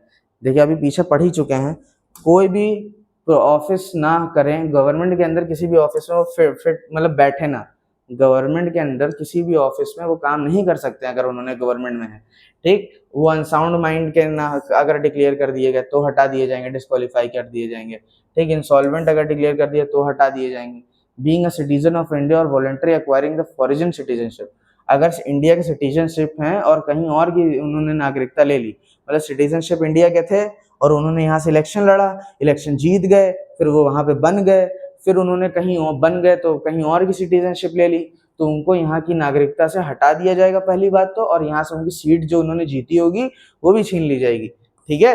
Disqualify any member, बहुत ध्यान समझे ना, मतलब यहाँ के बंधना थे, हम जैसा अभी बाराबंकी गैंग, ठीक है, अब यहाँ यूपी से हैं, अब यूपी में हैं और यहाँ से हम लड़े इलेक्शन, इलेक्शन जीत भी गए, फिर हमने गए यूनाइटेड स्टेट्स में हमने अपनी ले ली सिटीजनशिप, तो हम यहाँ से सिटीजनशिप भी चली जाएगी और मेरा क्या होगा, रूल भी चला जाएगा, हटा दिए जाएंगे, ठीक। Disqualify the law made by parliament. Disqualify any law made by the parliament. Disqualify by any law made by, अगर पार्लियामेंट ने कोई ऐसा रूल बना दिया जिसमें वो फिट नहीं हो रहे तो उनको हटा दिया जाएगा, ठीक। अब सबसे इंपॉर्टेंट बात जो है, जो प्रेसिडेंट होता है वो फाइनल डिसीजन बनाता है इस बात पे कि डिस्क्वालिफिकेशन किस बेसिस पे होना चाहिए, ठीक है। Disqualification based on the election commissions opinion. Note the president make the final decision. अगर इलेक्शन कमीशन ने कह दिया देखो कि ये बेसिस है, इसको रिमूव कर देना चाहिए, तो उस पर जो आखिरी बात, जो आखिरी सिग्नेचर होगी वो प्रेसिडेंट की होगी। अगर वो नहीं करेगा तो वो बंदा डिस्क्वालीफाई नहीं होगा, ठीक। वैकेशन ऑफ सीट्स, सीट कब खाली हो जाए, सीट मतलब इलेक्शन, देखो यहाँ से मेंबर ऑफ पार्लियामेंट जीता इलेक्शन, ठीक है, यहाँ से मेंबर ऑफ पार्लियामेंट इलेक्शन जीता और वो जीत के कहाँ गया होगा, लोकसभा में बैठेगा ना। मेंबर ऑफ पार्लियामेंट लोकसभा में बैठता है और एमएलए क्या बैठते हैं, देखिए अगर भूल रहे हैं पीछे हमने इसीलिए कहा था लिख लो, मेंबर ऑफ पार्लियामेंट जिसको हम सांसद कहते हैं वो कहाँ जाके सिट करते हैं, लोकसभा में, ठीक है। और एमएलए कहाँ जाके सिट करते हैं, एमएलए कहाँ जाके सीट करते हैं, लेजिस्लेटिव असेंबली में, स्टेट लेजिस्लेटिव असेंबली में, ठीक है। ये आपके कौन होते हैं, विधायक होते हैं, ठीक, ये वहां बैठते हैं। तो इनके जीतने के बाद भी सीट्स कब खाली होती हैं, मतलब जीत भी गए तो कुछ कंडीशन होती होंगी ना कि इनकी सीट्स वैकेंट हो सकती हैं, कब, ये देखना। A member resign in writing, अगर वो लिखित में दे दे, राइट करके देखे थे कि मैं अपना पद छोड़ रहा हूं तो, ठीक। A member absent from all meeting, अगर वो 60 डेज तक अपने हाउस में ना आया बिना परमिशन के, ठीक है। ऐसा हुआ था, सचिन तेंदुलकर राज्यसभा के मेंबर थे मेरे ख्याल से, या नॉमिनेटेड मेंबर थे लोकसभा के, ध्यान नहीं आ रहा, तो वो 60 डेज तक बिना बताए आए, नहीं आए, अपने हाउस में प्रेजेंट नहीं थी तो उनको हटा दिया गया था, ठीक है। तो ये बात है, a member become subject to disqualification. अच्छा, ये बात बहुत ध्यान से समझिएगा कि देखिए अगर 60 डेज तक कोई बंदा नहीं आ रहा है हाउस के अंदर बिना परमिशन के, अगर उसने कभी परमिशन ले रखी है तब की बात अलग है, लेकिन विदाउट परमिशन अगर 60 डेज नहीं आया तो वो उसकी सीट वैकेंट हो जाएगी, उसको खाली माना जाएगा। अच्छा, बहुत बात यही मेन इंपॉर्टेंट बात है, ठीक है। और क्या है इधर, पार्लियामेंट्री प्रोसीजर। अब हमें कुछ टर्म्स पढ़ने हैं, ये टर्म्स पूछे जाते हैं, ठीक है, ये टर्म्स पूछे जाते हैं, इनको बहुत ध्यान से पढ़िएगा। सबसे पहला टर्म जो पूछा गया है वो कहा गया है सेशन क्या होता है, ठीक। ये एक फॉर्मल पीरियड होता है पार्लियामेंट का जिसमें जो प्रेसिडेंट होता है वो दोनों हाउसेस को बुलाता है, मतलब समझिए सेशन क्या होता है, जब हमें किसी बात को डिस्कस करना हो, किसी चीज को डिस्कस करना हो, किसी बजट को डिस्कस करना हो या कोई पॉलिसी पे डिस्कस करना हो तो सेशन बुलाया जाता है, मीटिंग बुलाई जाती है। उसमें लोकसभा के भी मेंबर आते हैं अपने हाउसेस में और राज्यसभा के मेंबर आते हैं अपने हाउसेस में, और उस मीटिंग उस टॉपिक को डिस्कस किया जाता है ताकि उस पर आगे काम किया जा सके, ठीक है। और they must be need least twice a year. अब देखिए ये बातें हैं जो हमें एग्जैक्ट याद होनी चाहिए, मेंशन, इन्हीं के आपको नंबर मिलते हैं। लीस्ट ट्वाइस अ ईयर, 2 साल में एक बार हो, 1 साल में 2 बार होनी ही चाहिए, और 6 महीने से ज्यादा गैप नहीं होना चाहिए किसी 2 मीटिंग में।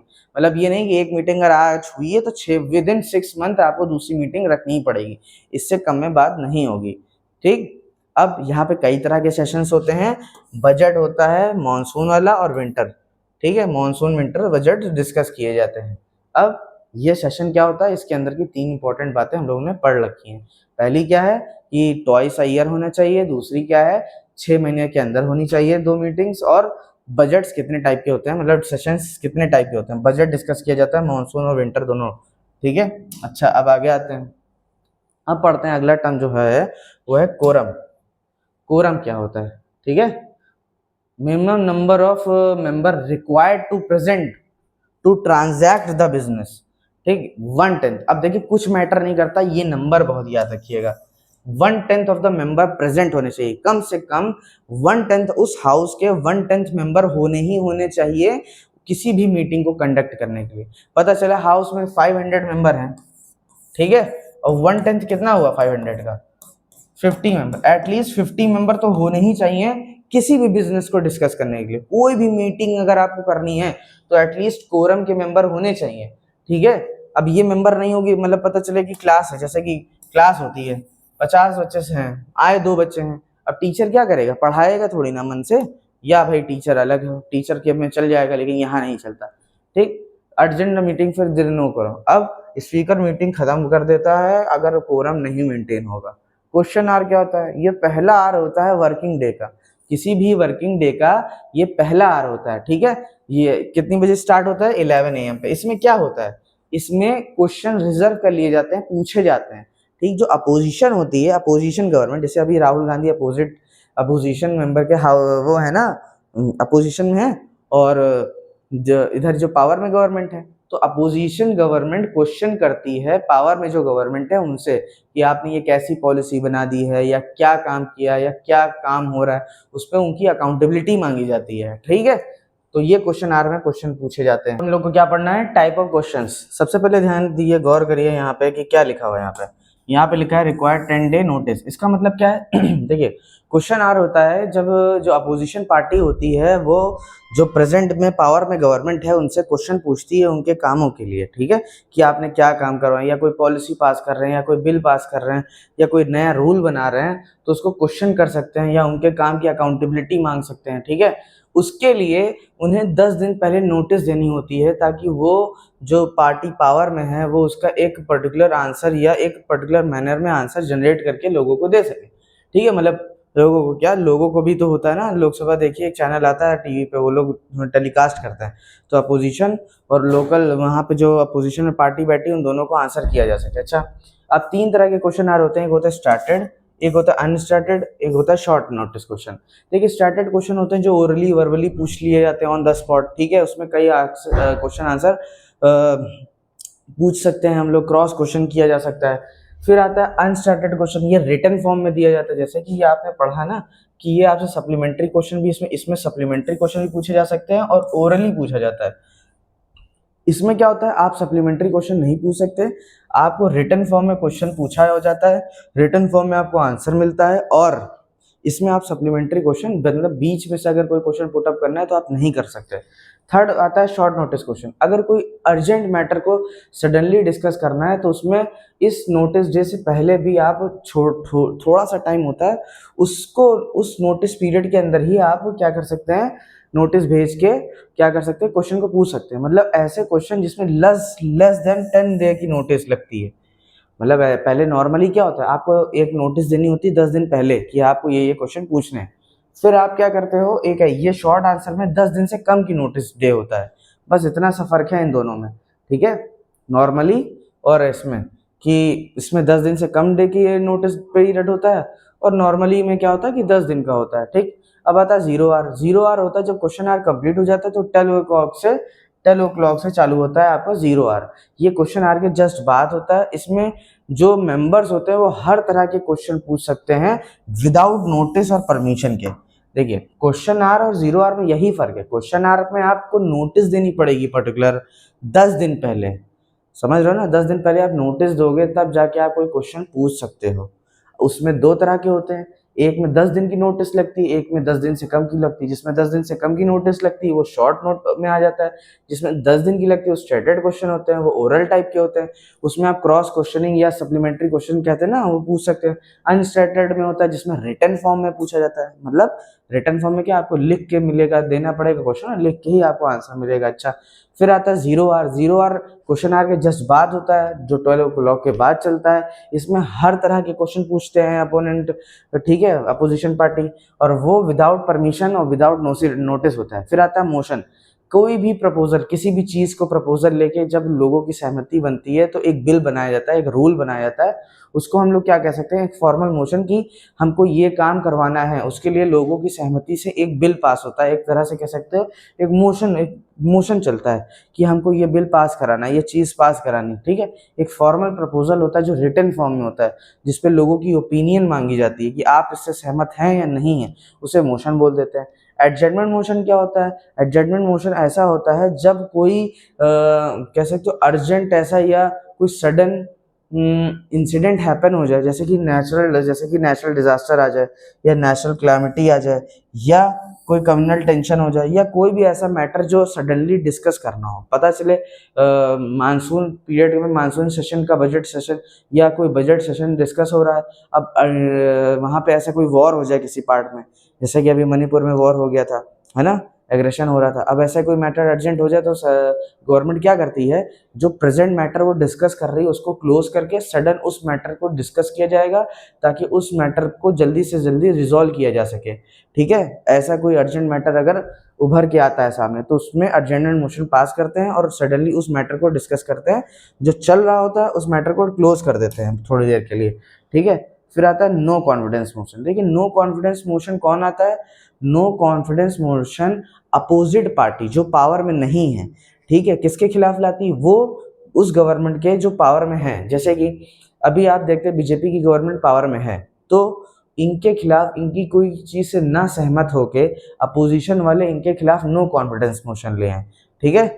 मतलब जो पार्टी पावर में है, जैसे कि बीजेपी इस टाइम पे पावर में है, अगर उनके खिलाफ कांग्रेस पावर में नहीं है ना, कांग्रेस अपोजिशन में है, तो अगर कांग्रेस के लोग मिल के सहमति बनाएं और नो कॉन्फिडेंस मोशन को पावर वाली गवर्नमेंट जैसे कि इस टाइम बीजेपी उनके खिलाफ ले आए, और वो नो कॉन्फिडेंस मोशन अगर पास हो गया, तो जो पावर में गवर्नमेंट है उसको रिजाइन करना पड़ेगा, ठीक है, उसको रिजाइन करना पड़ेगा और अपने सीट्स को हटाना पड़ेगा, उनके काउंसिल ऑफ मिनिस्टर को अपनी जगह छोड़नी पड़ेगी। अच्छा, इसके लिए कम से कम 50 मेंबर के साथ डिस्कस होना चाहिए वो चीज़, मतलब उसको ओरिजिनेट करने के लिए, उसको डिस्कस करने के लिए भी कम से कम 50 लोगों की सहमति होनी चाहिए, ठीक है, 50 मेंबर्स की। ये नंबर याद रखिएगा।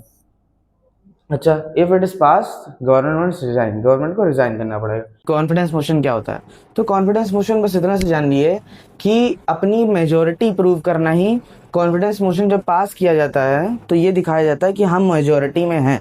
मतलब जैसे कि अगर आपसे कह दें कि कोई एक कॉन्स्टिट्यूंसी है, कोई एक स्टेट है, उसमें 300 सीट्स जिसकी हैं उसकी पार्टी अपनी गवर्नमेंट बना लेगी, ठीक। तो अगर बाई चांस उस पार्टी को कोई वोट पास, मतलब कोई बिल पास करना हो, कोई बिल पास करना हो या अपने मेजॉरिटी को प्रूव करना हो, तो वो क्या करेंगे, एक मोशन पास करेंगे, और उस मोशन पे उनके जो एमपीज हैं या एमएलएज हैं वो क्या करेंगे, वो अपनी सहमति देंगे, अपनी मंजूरी देंगे।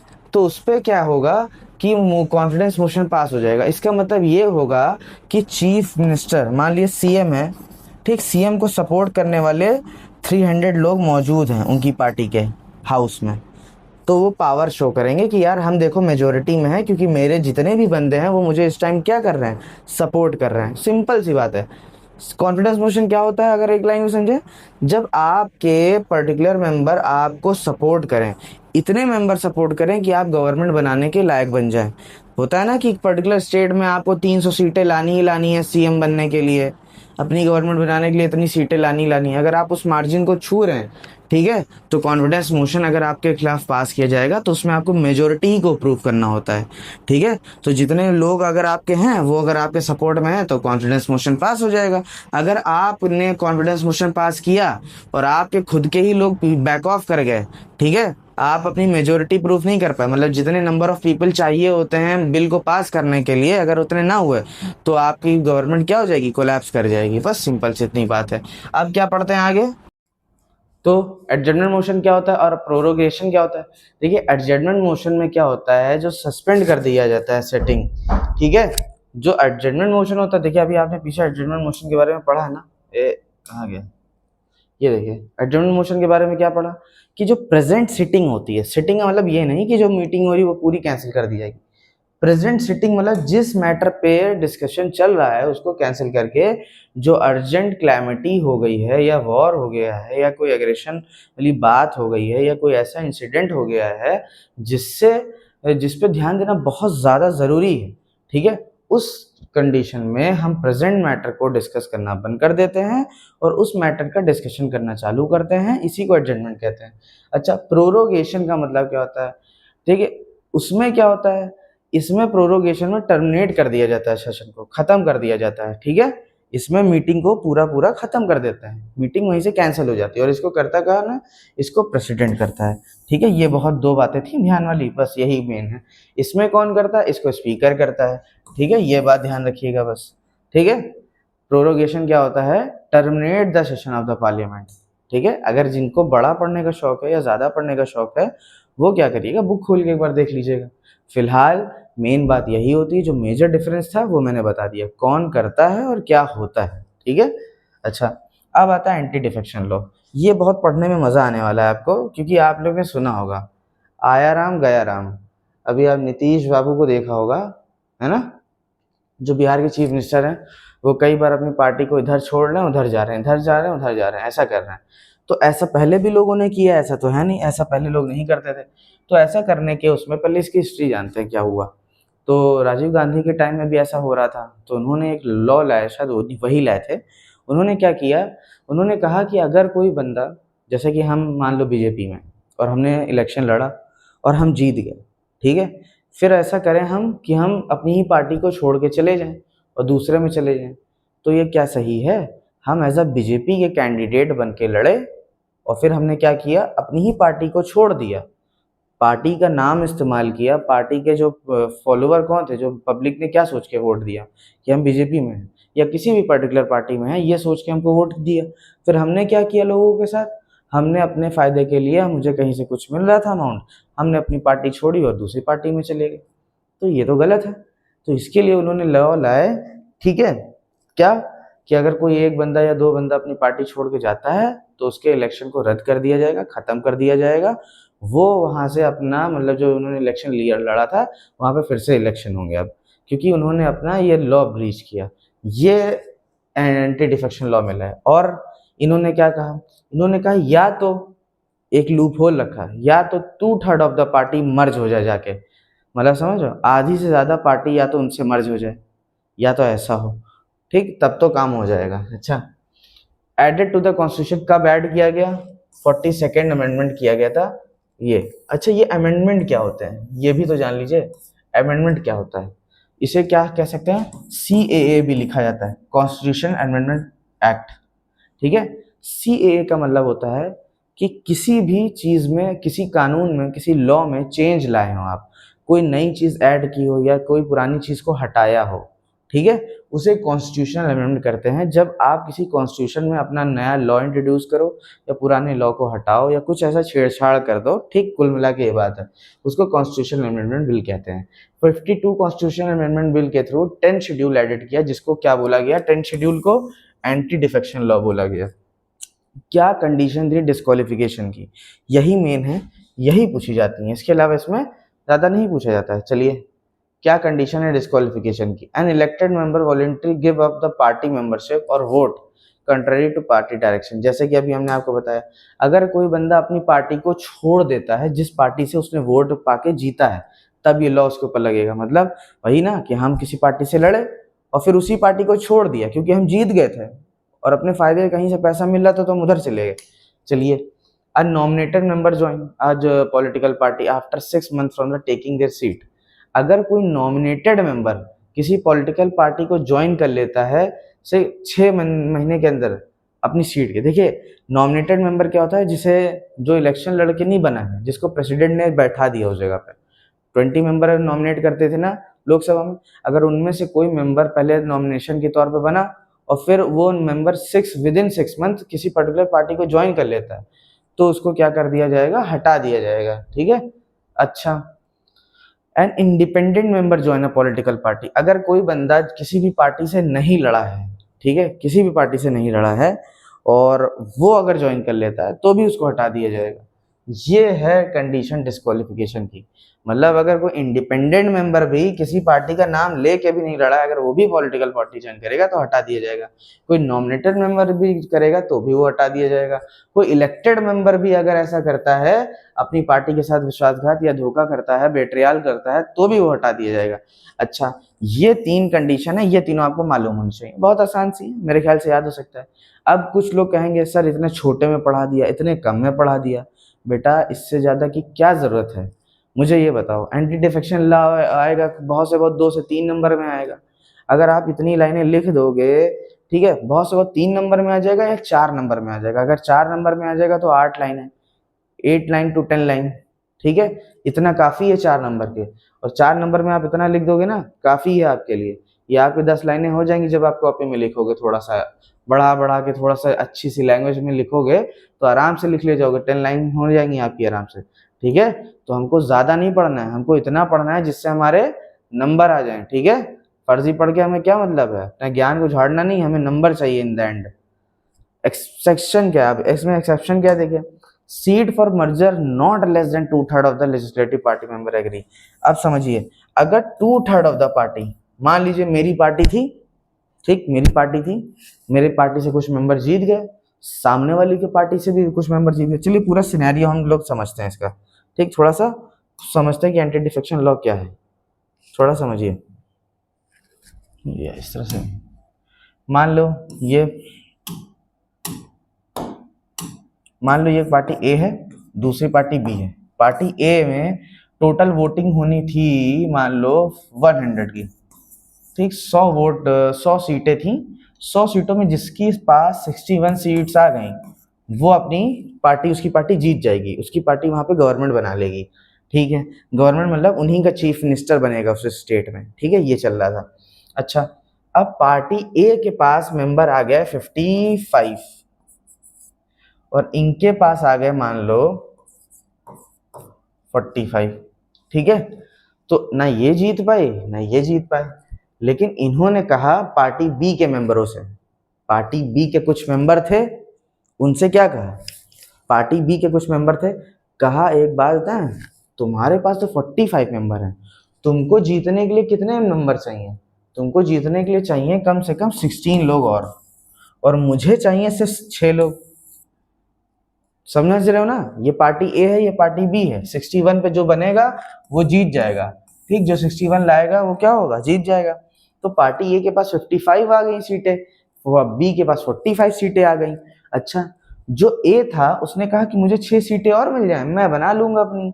इन्होंने कहा कि मुझे 16 चाहिए तब बनेगी। तो इनके पार्टी के जो लोग थे वो इनके पास कहे कि यार मैं 20 करोड़ रुपए दूंगा, 20 करोड़, तुम मेरी तरफ आ जाओ, तुम मेरी तरफ आ जाओ, 20 करोड़ दूंगा।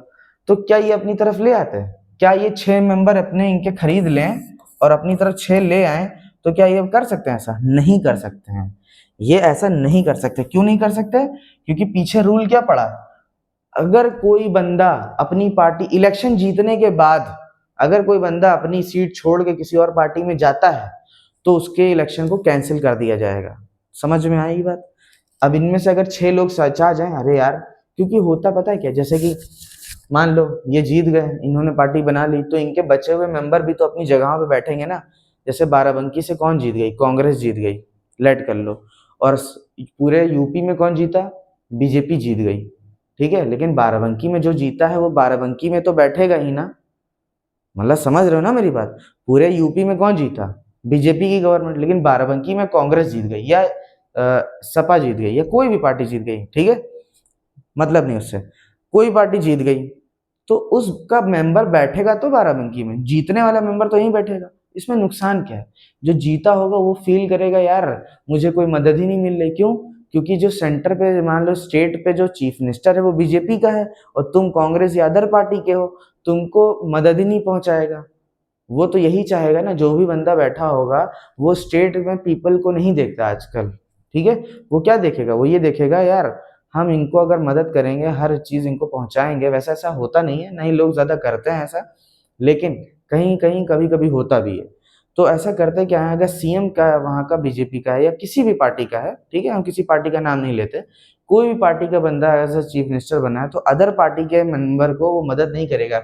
फिर इससे होगा क्या, अब यहाँ के मेंबर को मदद नहीं कर रहा है, यहाँ पे कोई काम नहीं हो रहा है, लेकिन लोग किसको पॉइंट आउट करेंगे, यहाँ के जो विधायक है या यहाँ का जो सांसद है, यहाँ का जो मेंबर ऑफ पार्लियामेंट है या एमएलए हैं, उनके ऊपर पॉइंट आउट किया जाएगा कि भाई आप काम नहीं करवा रहे हो। वो बेचारा कैसे काम करवा ले, उसकी पार्टी है ही नहीं पावर में, उसका चीफ मिनिस्टर थोड़ी ना कि वो जाए, अपने चीफ मिनिस्टर उसका होता उसकी पार्टी का तो वो कहता भाई बाराबंकी में ये काम नहीं हो रहा है, ठीक, तब कहा जा सकता। अब उसका बंदा है ही नहीं तो उसको ऐसा नहीं कि काम नहीं करवाया जा सकता, वो जाएगा कहेगा, हो भी जाता है, होता ही है।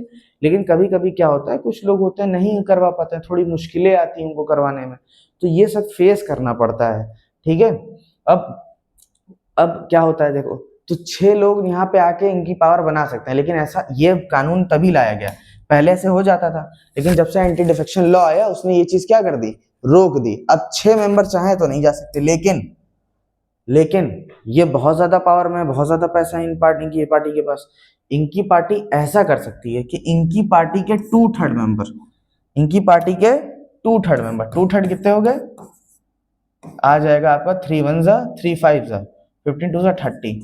अगर इनके पूरी पार्टी के 45 में से 30 मेंबर इनको छोड़ के आके इधर ऐड हो जाए, कितने मेंबर आके ऐड हो जाए, 30 मेंबर, तब एंटी डिफेक्शन लॉ काम नहीं करेगा। क्या बात समझे, 1 मेंबर आ जाए, 2 मेंबर आ जाए, 3 मेंबर आ जाए, 4 मेंबर आ जाए, तो वो नहीं आ सकते इस पार्टी में। एंटी डिफेक्शन लॉ काम करेगा और उनके जो इलेक्शन बना है वो हटा दिया जाएगा, खत्म कर दिया जाएगा, गलत साबित कर दिया जाएगा।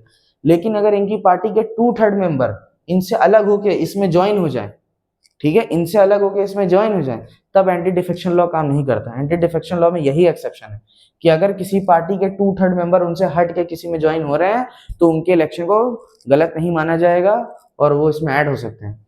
तो ये क्या करेंगे, इनके 30 मेंबर्स को ऐड कर लेंगे इसमें, और इनके पास कितने हो जाएंगे, अब इनके पास 6 मेंबर थोड़ी ना, अब इनके पास कितने ऐड हो गए, अब इनके पास 30 ऐड हो गए। अब इनके पास अगर 30 ऐड हो गए तो यहाँ पे कितना आ जाएगा, 85, इनके पास 85 आ जाएगा, और इनके पास घट के कितना बच जाएगा, अब इनके में से 30 घट गए, है ना, अब इनके पास से 30 घट गए तो इनके पास कितने बचे, सिर्फ 15 नंबर, समझ आया, सिर्फ 15 बचे, और इन्होंने 85 बना ली, इनके पास आ गई।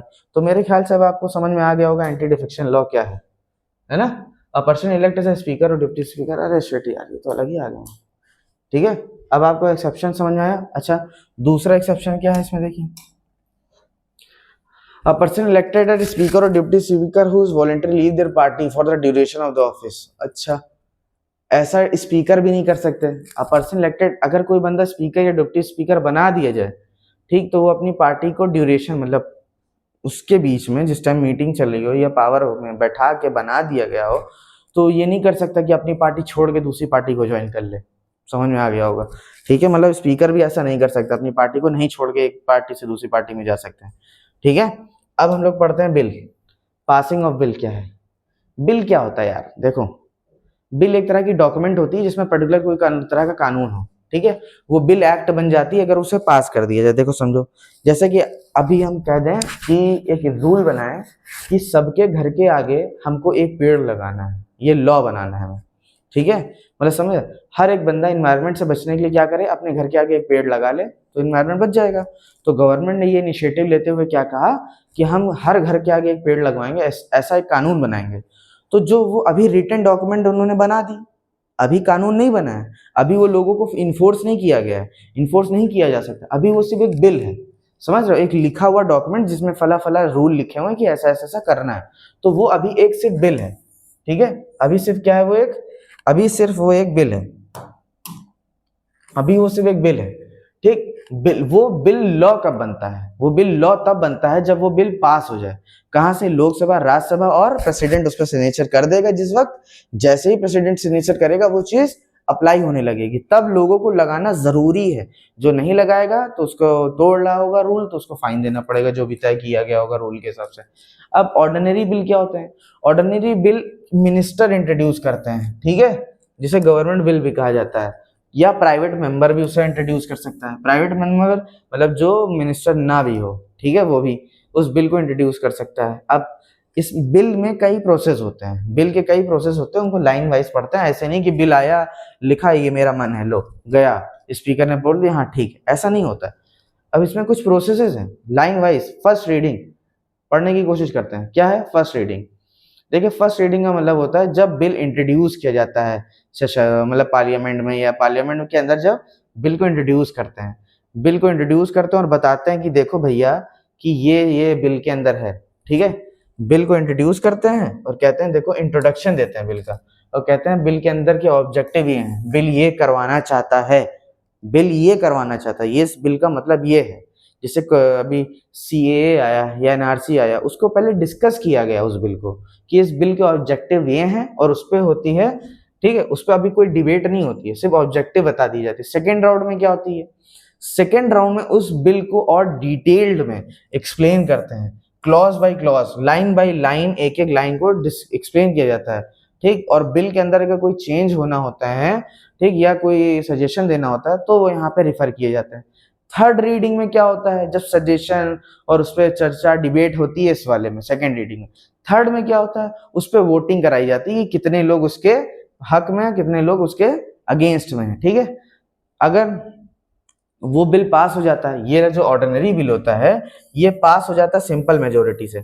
सिंपल मेजोरिटी क्या होती है? जितने भी टोटल हाउस के मेंबर होते हैं, टोटल हाउस का 50%, ठीक है, टोटल हाउस के 50% लोग अगर उसके सहमति भर देते हैं, तो वो मतलब अपनी कह सकते हो कि अपनी एसेंट दे देते हैं, तो वो बिल पास हो जाता है। सेकंड हाउस में जाता है, फिर समझ रहे हो ना? पहले हाउस में क्या हुआ? पहले रीडिंग हुई, देन सेकंड हाउस में उसको डिटेल में एक्सप्लेन किया गया, उसमें कोई चेंजेस होती हैं तो उसको बताया जाता है। फिर क्या होता है? यही बिल आगे बढ़ जाता है, और आगे क्या, अगर वो 50% लोग उस हाउस के कह दें तो वो बिल पास हो जाता है। मैंने क्या कहा था? बोर नहीं होना है। 20 मिनट देखिए और चले जाइए अगर आपको लगता है कि आप बोर हो रहे हैं, ठीक है। ज्यादा टाइम देने की जरूरत नहीं है, इतना दीजिए जितना आप डेली कर सको, कंसिस्टेंटली पढ़ना है, ठीक है। अब फिर जब पहले हाउस से पास हो जाता है तो बिल कहाँ जाता है? सेकेंड हाउस में। सेकेंड हाउस में क्या होता है? सेकेंड हाउस में बिल जाता है और वहां पे भी सेम प्रोसीजर होता है। पहला प्रोसीजर क्या होता होगा? बिल के ऑब्जेक्टिव। दूसरा प्रोसीजर क्या होता होगा? बिल को एक्सप्लेन करना डिटेल्ड में और उस पर डिस्कशन डिबेट करना। थर्ड में उस पर क्या होता होगा? वोटिंग, ठीक है। जब वोटिंग हो जाती होगी और वहां से भी पास हो जाता है बिल, तो बिल कहाँ जाता है? फिर बिल जाता है प्रेसिडेंट के पास, ठीक, प्रेसिडेंट की सिग्नेचर के लिए। अब प्रेसिडेंट के पास जाता है साइन के लिए। अब प्रेसिडेंट चाहे तो उसके पास 3 ऑप्शन है, या तो उसको साइन करके भेज दे कि ठीक है, जैसे ही साइन करेगा वो बिल क्या हो जाएगा? एक एक्ट बन जाएगा, एक लॉ बन जाएगा, सबको फिर फॉलो ही करना पड़ेगा उसको। या तो वो बिल सेंड कर दे, या तो वो बिल रिटर्न कर दे, कहता है जाओ वापस इस बिल पे ध्यान दो, इस बिल को फिर से ध्यान दो, क्योंकि भैया इस बिल में बहुत खामियां हैं, गलतियां हैं, सही करो। अब जब बिल वो वापस भेज दिया जाता है, तो वो बिल वापस किसके पास जाता है? इन लोगों के पास पहुंच जाता है, पार्लियामेंट में, लोकसभा राज्यसभा के पास। वो लोग फिर से उस पर डिस्कशन करते हैं।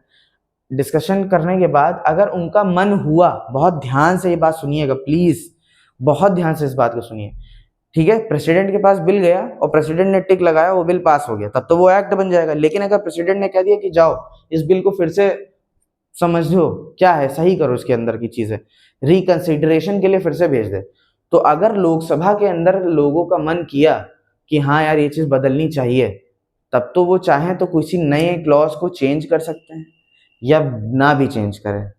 चाहे तो मन हो तो बदले, ना बदले ये उनके ऊपर है, ठीक है। नहीं बदलेंगे तो भी ठीक, बदल देंगे तो भी ठीक। और रिकंसिडरेशन के बाद जब लोकसभा के मेंबर उसे एक बार रिकंसिडर कर लेंगे, हाँ ठीक है चेंज होने लायक था तो कर दिया, नहीं होने लायक था तो ना किया, वो वापस भेजेंगे प्रेसिडेंट के पास, और तब प्रेसिडेंट उसको मना नहीं कर सकता। मतलब क्या है? प्रेसिडेंट सिर्फ एक बार रिटर्न कर सकता है बिल को कि जाओ इस बिल को फिर से देख लो। फिर से अगर वो बिल आया प्रेसिडेंट के पास, ठीक, भले वो प्रेसिडेंट के मन मुताबिक हो चाहे ना हो, प्रेसिडेंट को उस पर सिग्नेचर करनी पड़ेगी, ठीक है,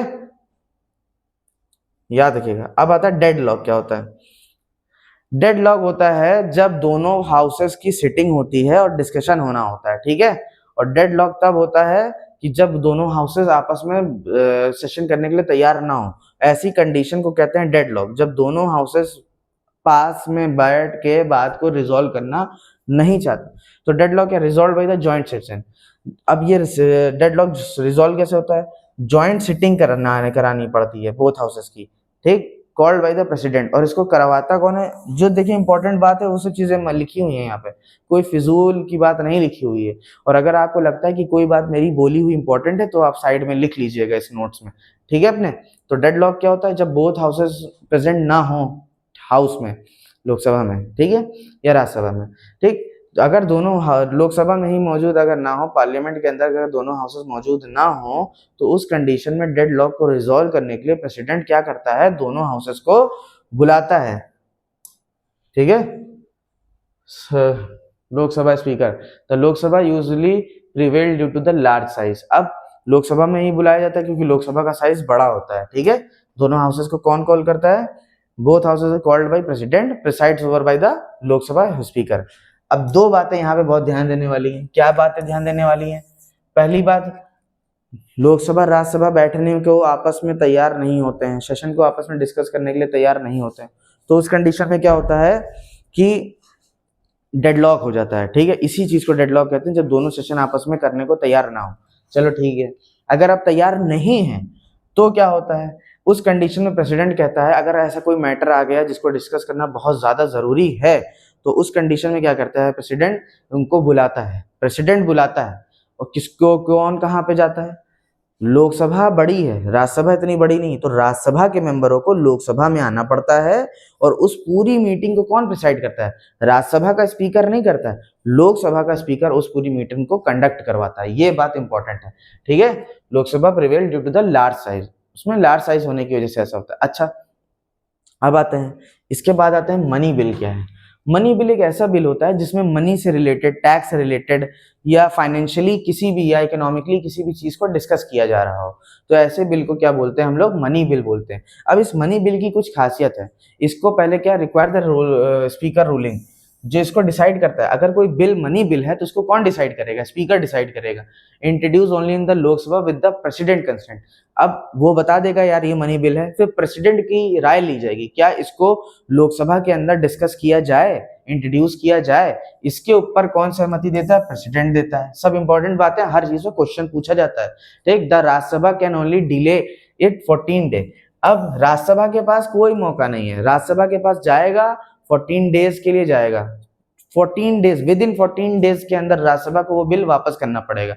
अगर राज्यसभा को कोई खामियां नजर आ रही है, या कोई इसमें अमेंडमेंट करानी है, या कोई चेंज कराना है, अमेंडमेंट का मतलब ही होता है कोई चेंज कराना है, या उनको कोई चीज बदलवानी है, तो रिकमेंड कर देंगे, लेकिन बाइंडिंग नहीं होगी लोकसभा के ऊपर कि जो राज्यसभा ने रिकमेंडेशन दी है चेंजेस वो होनी ही होनी चाहिए। बहुत ध्यान से सुनिए फिर से मेरी बात, लोकसभा में अगर ये मनी बिल पास किया राज्यसभा के पास, तो राज्यसभा के पास 14 डेज होंगे उसके अंदर पास करने को। अगर राज्यसभा उसको पास नहीं करेगी, ठीक है, और लोकसभा से वो पास हो चुका है, मतलब समझ रहे हैं ना, लोकसभा से पास हो गया, अब वो गया राज्यसभा के पास, राज्यसभा के पास 14 डे का टाइम है, उस 14 डे के अंदर राज्यसभा को वो बिल पास करना पड़ेगा। अगर लोग राज्यसभा पास नहीं करेगी तो ऑटोमेटिक पास हो जाएगा। अब राज्यसभा उसमें कोई रिकमेंडेशन दे रही है, अगर अगर राज्यसभा उसमें कोई रिकमेंडेशन दे भी रही है, तो अगर लोकसभा मंजूरी करेगी तो ही वो चीजें चेंज करेंगे। लोकसभा के ऊपर डिपेंड करता है कि वो राज्यसभा की बात माने उस बिल के अंदर जो चेंज करना चाहते हैं कि ना माने, ठीक है। अब लोकसभा चाहे तो उसको रिजेक्ट कर सकती है, यही बात। अब आते हैं स्पीकर ऑफ द लोकसभा के पास, स्पीकर के बारे में पढ़ते हैं भैया जरा सा। स्पीकर क्या होता है, स्पीकर वो होता है जो पूरी मीटिंग को कंडक्ट कराता है, ठीक है। स्पीकर क्या होता है, जो पूरी मीटिंग को कंडक्ट कराता है। जैसे कि हमने 10-15 लोग बुला लिए, ठीक, आज एक मीटिंग डिस्कस करनी थी, हमने 10 से 15 लोगों को बुला लिया और हम उसको लीड कर रहे हैं। हाँ भाई पूछो, क्या सवाल है तुम्हारे, तुम्हारे जवाब क्या है, तुम्हारा क्या है, मतलब उस मीटिंग को कंडक्ट कराना, उस मीटिंग को लड़ाई ना हो जाए, समझ रहे हो ना, डिस्कशन होते होते बातें बिगड़ ना जाए, अलग लेवल पे ना चली जाए। जिस टाइप के क्वेश्चंस पूछे जाने हैं, आज जिस चीजों पे बात होनी है उन्हीं चीजों पे डिस्कशन होता रहे, इन सब चीजों का ख्याल रखना है, को मतलब सेशन का डेकोरम बना के रखना होता है स्पीकर को। तो चलिए आइए देखते हैं, स्पीकर समझ रहे हैं ना, जो मीटिंग को लीड कर रहा है, the presiding officer who maintain the discipline, ठीक है, इसका काम क्या होता है, डिसिप्लिन मेंटेन करना। And occupy a position of great authority, बहुत बड़ी अथॉरिटी है ही है, तभी इतने ढेर सारे मिनिस्टर्स होते हैं, उसमें कैबिनेट मिनिस्टर होते हैं, उसमें पीएम होते हैं, उसमें काउंसिल ऑफ मिनिस्टर होते हैं, सबको वो कौन करता है, लीड करता है। तो एक सुप्रीम अथॉरिटी तो है, ठीक है, एक्सपेक्टेड टू बी इम्पार्शियल, और उसको इम्पार्शियल होना होता है, क्योंकि देखो जो पावर में गवर्नमेंट है, ठीक है, इस टाइम बीजेपी पावर में है, तो स्पीकर जो बनेगा उन्हीं का होगा, ठीक है ना, उन्हीं का, जनरली तौर पे उन्हीं का ही होता है जो पावर में गवर्नमेंट होती है। तो ऐसा ना हो कि वो अपोजिशन के साथ अनफेयर हो, ठीक है, जैसा कि आप देखते हैं आजकल कितना हम लोग के स्पीकर जी कितने ज्यादा इम्पार्शियल है। And rank higher than the all cabinet minister, ठीक, और उनकी जो रैंक होती है सारे कैबिनेट मिनिस्टर से हायर होती है, एक्सेप्ट किसके, पीएम के, ठीक है, not answerable to anyone except the house and the court can not intervene in the ruling. खास बात यह है कि वो आंसरेबल नहीं है किसी भी, ठीक है, किसी भी हाउस को, कोई हाउस मतलब लोकसभा राज्यसभा को आंसरेबल नहीं है, पहली बात तो ये। दूसरी बात, अगर आंसरेबल नहीं है तो अपोजिशन उठ के चला जाए कोर्ट में कि यार ये फला फला मेरे स्पीकर हैं और ये ऐसा जवाबदेही नहीं है, मतलब ये आंसरेबल नहीं, हमारे क्वेश्चनों के सवाल के जवाब नहीं दे रहे हैं, ये अनफेयर प्ले कर रहे हैं, तो इस कंडीशन में कोर्ट भी इंटरवीन नहीं कर सकता। और ये चीज इनकी डोमिनेंस को दिखाती है कि स्पीकर के पास कितनी ज्यादा पावर है, ठीक है। अब इलेक्शन कैसे होता है, elected by the Lok Sabha member from the among the themselves. अब देखिए स्पीकर कौन होता है, कोई आसमान से उतर के नहीं आता है, जो पार्टी जीती होती उन्हीं के मेंबर्स में से एक मेंबर को उठा के बैठा देते हैं वो लोग स्पीकर के। पार्टी में आपस में पूरे सेशन में इलेक्शन होता है, अब वो उन्हीं में से किसी एक अपने बंदे को चुन लेते हैं और उसको एज ए स्पीकर बना दिया जाता है, ठीक है। क्या लिखा, election Lok Sabha member among themselves remainder in office even the house dissolve until a new speaker elect. अब खास बात ये भी है, बहुत ध्यान से समझिए, इसमें क्या खास बात है यार, मैंने तो गोद दिया, अंडरलाइन करने की बजाय गायब ही कर दिया, अरे यार, until a new speaker is elected. अब बाई चांस 5 साल पूरे हो गए, इलेक्शन हुआ, इलेक्शन में जो जिस बताया था ना, जिस पार्टी जो जीतती उसी का लगभग स्पीकर बनता है। अब नया इलेक्शन हुआ और वो पार्टी हार गई, लेकिन वो स्पीकर हटेगा नहीं, वो सारे मेंबर उनके डिसॉल्व हो जाएंगे, सारे मेंबर उनके छोड़ चले जाएंगे, लेकिन वो स्पीकर बने रहेंगे तब तक जब तक कोई नया स्पीकर ना बना दिया जाए, तब तक पुराना वाला स्पीकर बना रहेगा। भले 5 साल इलेक्शन के होके और उनकी गवर्नमेंट भी डिसॉल्व हो गई और हार गई, वो हट गए, फिर भी उनका स्पीकर रहेगा अंटिल नया स्पीकर ना आ जाए, ठीक है। सेम एज ऐसा प्रेसिडेंट के साथ भी होता है, नया प्रेसिडेंट जब तक नहीं आ जाता तब तक पुराना वाला नहीं जा सकता। अब रिमूवल क्या होता है, ये रिमूव किया जा सकता है या तो खुद ही रिजाइन कर दे राइटिंग में, अपनी राइटिंग, मतलब एक स्पीकर होता है, एक डिप्टी स्पीकर होता है, डिप्टी स्पीकर उन्हीं में से ही चुना जाता है, उनमें से ही, ठीक है। तो स्पीकर हो चाहे डिप्टी स्पीकर, अगर स्पीकर को छोड़ के जाना है अपने पद को तो वो अपना रिटर्न में लेके लिख के दे दे डिप्टी स्पीकर को, भैया कि हम जा रहे हैं, और या तो रिमूव कर दिया जाएगा मेजोरिटी में। अब नीचे जितने भी लोग हैं, अभी जैसे रिसेंटली 1-2 महीने पहले अपोजिशन ने नो कॉन्फिडेंस मोशन पास किया था, किसके लिए, स्पीकर के लिए। अब देखिए जिस बंदे को, वो स्पीकर से जितनी भी अपोजिशन की पार्टीज थी वो असहमत थी, असहमत मीन्स टू से दैट कि वो उनके साथ, उनके व्यूज के साथ उनके व्यूज नहीं मैच कर रहे थे, कई चीजें थी जो उनको नहीं सही लग रही थी स्पीकर की, तो वो चाहते थे कि हमारा स्पीकर हट जाए, ये वाला, ये स्पीकर हट जाए, जो उनकी पार्टी का स्पीकर बना हुआ है ये हट जाए। तो अब उन्होंने क्या किया, उन्होंने नो कॉन्फिडेंस मोशन पास किया। नो कॉन्फिडेंस मोशन को बनाने के लिए, इंट्रोड्यूस करने के लिए कि हम ऐसा चाहते हैं, 50 मेंबर चाहिए होते हैं, तो पहले तो 50 मेंबर उन्होंने किए होंगे, फिर उस बिल को जब 50 मेंबर हो गए होंगे तब उन्होंने उस बिल को मूव करना चालू किया होगा, ठीक है, मूव करना चालू किया होगा, सबसे वोटिंग ली होगी, सीधी सी बात है वो उनकी वोट पास नहीं हो पाएगा। क्यों, अब तुम ही बताओ, जो पार्टी जीत गई है उसी का बंदा यहाँ जाके बैठता है ऊपर, जो पार्टी हारी हुई है उसके बंदे क्या है, कम है, जो पार्टी जीती है उसी का तो ये स्पीकर बनता है, उसी का तो ये स्पीकर बना होगा। अब तुम बताओ, जिस पार्टी के मेंबर ज्यादा हैं उसी के मेंबर की ताकत, उसी मेंबर के ज्यादा होने की वजह से तो वो अपना मेंबर बना पाए हैं, तो क्या ये नो कॉन्फिडेंस मोशन पास करवा लेंगे?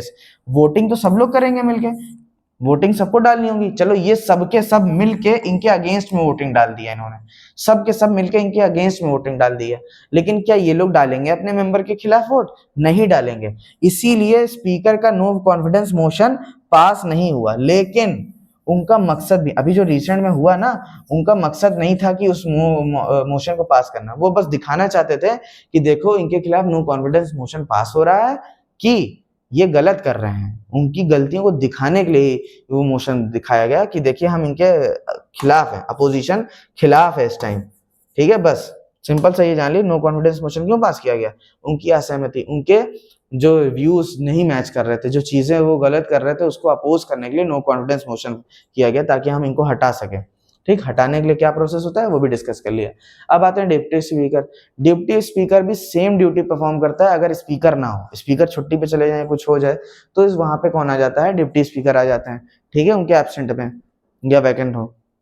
अब आता है function of the speaker. Speaker के क्या फंक्शन है, ठीक है, बहुत ईजी है, ठीक है, बहुत ईजी है, ध्यान से देखते हैं। बिजनेस ऑफ द हाउस, सबसे पहली बात, अगर हम ना भी बताए ना स्पीकर के फंक्शन, तो इतनी देर में इतनी चीजें बता चुके हैं, आप लिख सकते हैं। स्पीकर क्या करता है, सबसे पहली बात डिसिप्लिन बना के रखता है, डेकोरम बना के रखता है, ठीक है, बजट को डिस्कस करता है, बिल को डिस्कस करता है, वोटिंग के लिए या वोटिंग करवाता है, ये सब चीजें काम है कुछ। चलिए हम पढ़ते हैं क्या लिखा है। Business of the house, business of the house मतलब प्रिसाइड करता है मीटिंग्स को, जितनी भी मीटिंग्स होती हैं लोकसभा के अंदर, उन सारी मीटिंग का डिस्कशन करता है, ठीक है। कौन कौन से रूल कैसे हैं इंटरप्रेट करता है, मतलब इस ये जो रूल आया, बताया नहीं कि डिस्कस होता है, लाइन बाय लाइन डिस्कस होता है, उसमें करता है, हेल्प करता है कि डिस्कशन हो, हर बिल को अच्छे से एक्सप्लेन किया जा सके, सबके तक वो जो बिल आया है उसके ऑब्जेक्टिव सबको अच्छे से पता चल सके, ठीक। और sign and pass the bill, जब बिल पूरी तरह से किसी की वोटिंग आ गई, मान लो किसी बिल पे वोटिंग आई और कोई पर्टिकुलर जीत गया, तो उसको बिल को पास करने का काम करता है कि भैया हाँ ये बंदे ने, इस बंदे के खिलाफ वोटिंग आई है बाई चांस लोकसभा में, या इस बिल के खिलाफ। बिल भी होता है ना, बिल बाई चांस लेट कर ली कोई बिल पास करवाना था, उस बिल को वोटिंग कराएगी और उस बिल को जो पार्टी पावर में थी उसने पास कर दिया, तो लास्ट में कौन पास करता है, स्पीकर पास करता है, ठीक है। स्पीकर डिसाइड करता है ये बिल पास होना चाहिए या नहीं होना चाहिए। नेक्स्ट क्या, admissibility of question motion and put issue to the vote. अब अगर वोटिंग हुई किसी बिल के ऊपर या किसी चीज के ऊपर और टाई हो गया, तो उस कंडीशन में ये क्या है, ये भी वोट डाल सकता है, ये बहुत इंपॉर्टेंट बात है। Decide if a bill is a money bill, ये भी डिसाइड अभी पढ़ा था कि मनी बिल है कि नहीं है, कोई बिल मनी बिल है कि नहीं, वो भी ये डिसाइड करता है। तो कई इंपॉर्टेंट चीजें हमें पता चली, एक मनी बिल वाली बात बहुत इंपॉर्टेंट है, ये वोट वाली बात बहुत इंपॉर्टेंट है, क्वेश्चन पूछता है, क्वेश्चन आर में क्वेश्चन कंडक्ट करवाने में मदद करता है, मीटिंग को डिस्कस करने में मदद करता है, ये सब बहुत बड़ी चीजें हैं जो ये डिस्कस करता है। फिर आता है एडमिनिस्ट्रेटिव फंक्शन क्या है, रिसीव पेटिशंस। अब देखिए हो सकता है ये बुक में आपके बहुत एक्सप्लेन करके लिखी गई है, लेकिन नहीं, आपको पर्टिकुलर वर्ड पढ़ लेना और उसको थोड़ा सा बहुत एक्सप्लेन करके लिख देना है। भाई एक वर्ड को 2 लाइन में ही बस बताना है, 2 लाइन तक एक्सप्लेन करना है, उससे ज्यादा नहीं पढ़ना है, हमें कम से कम पढ़ना है, ये बात याद रखिएगा। एडमिनिस्ट्रेटिव फंक्शन क्या होते हैं, receive petition, communication, house decision to authorities and regulate visitor and press admission। अच्छा, एडमिनिस्ट्रेटिव फंक्शन क्या होता है, वो पेटिशन को रिसीव करता है, पेटिशंस मतलब कोई कह सकते हैं कि कोई फाइल है, कोई चीजें हैं जो डिस्कस करनी हो पूरे हाउस में, कोई बातें हैं उनको पूरे हाउस को बताना हो, वो कम्युनिकेट करता है, दूसरी चीजों दूसरों को एक्सप्लेन करता है, जितने भी मिनिस्टर हैं तब उन तक एक तरह से वो बातें को पहुंचाता है पूरी तरह से, ठीक है। अब उसके बाद क्या है, डिसिप्लिनरी फंक्शन क्या है, मेंटेन ऑर्डर। अब ये तो बहुत आसान है, ये ऑर्डर को मेंटेन करके रखता है। सस्पेंड मेंबर, किसी कोई मेंबर अगर कोई गलत बोल रहा है, ऊंची आवाज में बोल रहा है, या जो आज का मैटर डिस्कस करना था वो उसको भटकाने की कोशिश कर रहा है, तो ऐसी कंडीशन में उस मेंबर को वो क्या कर सकता है, सस्पेंड कर सकता है। अगर वो चाह जाए तो हाउस को एडजर्न कर सकता है, ठीक है। अर्जेंट का मतलब जान जाइए, कोई मैटर है जो इम्पोर्टेंट है डिस्कशन के लिए बहुत ज्यादा, उस मैटर को डिस्कस करवा सकता है। मान ली स्पीकर ही होता है जो एडजर्नमेंट मोशन को करता है, एक तरह से जब देखता है कि मेंबर कह रहे हैं एडजर्नमेंट मोशन लाइए, क्योंकि कोई एक मैटर है जो बहुत इंपॉर्टेंट है, डिस्कस करना बहुत जरूरी है, तो स्पीकर उस पर सहमति देता है और तब एडजर्नमेंट मोशन पास होता है, ठीक है। अब decide breach of the privileges cases, अगर कोई अपनी जो मेंबर्स होते हैं, जो पार्लियामेंट के मेंबर होते हैं, उनको बहुत सारी प्रिविलेजेस होती हैं, उनको कोई ब्रीच करता है, उनको कोई गलत फायदा उठाता है, तो उस पर भी एक क्वेश्चन करता है। Decision the disqualification under the anti defection law, anti defection law के थ्रू भी जो होता है ना, उसको भी ये डिस्कस करता है कि आपको क्यों यहाँ पे, मतलब एंटी डिफेक्शन लॉ कैसे हुआ, एक्सप्लेन करता है पूरा हाउस में। जब एंटी डिफेक्शन लॉ पास हो रहा होता है किसी पर्टिकुलर पार्टी के खिलाफ, तो उसमें भी ये क्या करता है, उसको डिस्क्वालिफिकेशन के क्वेश्चन जो होते हैं वो ये डालता है कि भाई देखिए आपने ऐसा ऐसा किया तो इसलिए आपको डिस्क्वालीफाई किया जा रहा है, आपने ये पार्टी छोड़ी इसलिए आपको डिस्क्वालीफाई किया जा रहा है, तो वो सब क्वेश्चन भी उनको बताता है, ठीक है। हो सकता है आपको समझ में आ रहा हो। अब देखते हैं आगे, अगर स्पीड में है तो आप इतने शॉर्ट नोट हैं कि आप एक बार पढ़ोगे तो आराम से आ जाएगा। फिर आता है पार्लियामेंट्री कमिटीज, सबसे ज्यादा बोरिंग होती है सिविक्स, क्योंकि इसमें कोई कहानी तो होती नहीं है कि कहानी सुन रहे हो, तो एक तरह से आपको याद करना है। मैं तो सिर्फ बता रहा हूँ आपको इसे एक तरह से वर्बली कि देखो ये बात ऐसी है, मेनली आपको याद करना है। मेन क्या है, ये जो नोट्स है ना, असली सिविक्स में सिर्फ नोट्स काम करेंगे। आपको जो चीज मेन है, जो क्वेश्चन जिस पे पूछे जा रहे हैं, जिन पॉइंट्स पे क्वेश्चन पूछे जा रहे हैं, उन पॉइंट से बनी हुई है ये पीडीएफ। ये जो नोट्स हैं उन पॉइंट्स पे बेस्ड हैं, जिससे सिर्फ प्रीवियस ईयर में क्वेश्चन आए हुए हैं। तो ये बहुत इंपॉर्टेंट बात है। बाकी क्या है, बाकी थोड़ा बहुत मैं डिस्कस किए दे रहा हूँ, अल्टीमेट आपको याद करना पड़ेगा, ये बात याद रखिए। Act as ex office chairman of the certain communities. Ex office chairman, कुछ कम्युनिटीज के बिजनेस एडवाइजरी कमेटी का वो क्या होता है, चेयरमैन होता है, ठीक। Appoint chairman of all the house committee, जितने भी हाउस के अंदर कमिटीज बनती हैं। अच्छा, अभी तो आपको यही नहीं पता होगा कमेटी क्या होती है, ठीक। जब लोकसभा पर्टिकुलर किसी काम को कराने के लिए कोई कमेटी बनाती है, तो उसके चेयरमैन को कौन अपॉइंट करता है, यही करता है, हमारा स्पीकर करता है, ठीक। और जो ज्वाइंट सेशन होते हैं, अभी हमने बताया ना, लोकसभा राज्यसभा का जब डेडलॉक हो जाता है, उसके बाद जब ज्वाइंट सेशन होता है, तो उसको लीड कौन करता है, स्पीकर करता है, वही ये लास्ट है, ठीक है। मेरे ख्याल से आपने लगभग सब कुछ पढ़ लिया है, ठीक। अब कुछ लोगों के मन में ये होगा कि ये लेक्चर बहुत जल्दी हो गया, बहुत ज्यादा हो गया। तो भाई आप ऐसे कैसे क्वेश्चन जज कर सकते हो? पहले आप जाओ, सिंपल क्या करो, आप इसको पढ़ लो, पढ़ने के बाद अपने बुक के पीछे के सारे क्वेश्चन पढ़ते चले जाओ, ठीक है। ये पढ़ के याद कर लो, फिर अपने बुक के पीछे के सारे क्वेश्चन पढ़ते चले जाओ, फिर वो लॉन्ग आंसर हो, चाहे शॉर्ट आंसर हो, चाहे एमसीक्यू हो, ठीक है। इतनी तो गारंटी है कि 90% क्वेश्चन आप इसी से सॉल्व कर लोगे। जो 10% बचते भी हैं, तो आप इतना पढ़ चुके हो, इतना इसमें अंडरस्टैंडिंग आ गई होगी कि आप उसको सर्च कर लो, मेरे ख्याल से, ठीक है। तो आपकी चीजें हो जाएंगी। यहाँ पे काम है आपका आसान बनाना, कि आपकी पढ़ाई को कैसे आसान बनाया जा सके, क्योंकि सिविक्स एक ऐसा सब्जेक्ट है जिसको बहुत बोरिंग माना जाता है, हिस्ट्री से भी ज्यादा बोरिंग है। इसमें कोई बैकग्राउंड में कहानी नहीं चल रही है कि आप इसको सुनो, अरे अच्छा ये हुआ, फिर इसके बाद ये हुआ, इसलिए, ठीक है। कंसिस्टेंट पढ़िए, और हो सके तो अगर आपको लगता है कि ये बहुत बोरिंग है, तो 2x पे करके देखिए, क्योंकि सिर्फ सुनना ही है, मेजर पॉइंट्स को जानना है, तो इसको 2x पे करके मेजर इंपॉर्टेंट पॉइंट्स डिस्कस कर लीजिए, ठीक है। आपका हो जाएगा। पीडीएफ ले लीजिए, इसकी प्रिंट करवा लीजिए, इंपॉर्टेंट पॉइंट्स अंडरलाइन कर लीजिए, ठीक है। और मेन सबसे चीज, प्रीवियस ईयर को देख लीजिए, इससे कितने प्रीवियस ईयर हो रहे हैं। एटलीस्ट क्वेश्चन को पढ़िए जरूर, समझिए कि पूछा क्या जा रहा है, किस तरीके से पूछा जा रहा है, किस पॉइंट को बार बार रिपीट किया जा रहा है, वो क्या चीजें हैं जो बार बार बोर्ड पूछ रहा है, और उस सारे क्वेश्चनों को इन पीडीएफ से करने की कोशिश करिए। आप सब कुछ कर सकते हैं अगर आप कंसिस्टेंट पढ़ेंगे, तो आप हर चीज कर सकते हो। एक बात याद रखिएगा, यही कुछ सब्जेक्ट हैं जो आपकी परसेंटेज बनाएंगी, ठीक है। तो चलिए मिलते हैं नेक्स्ट वीडियो में आपके साथ।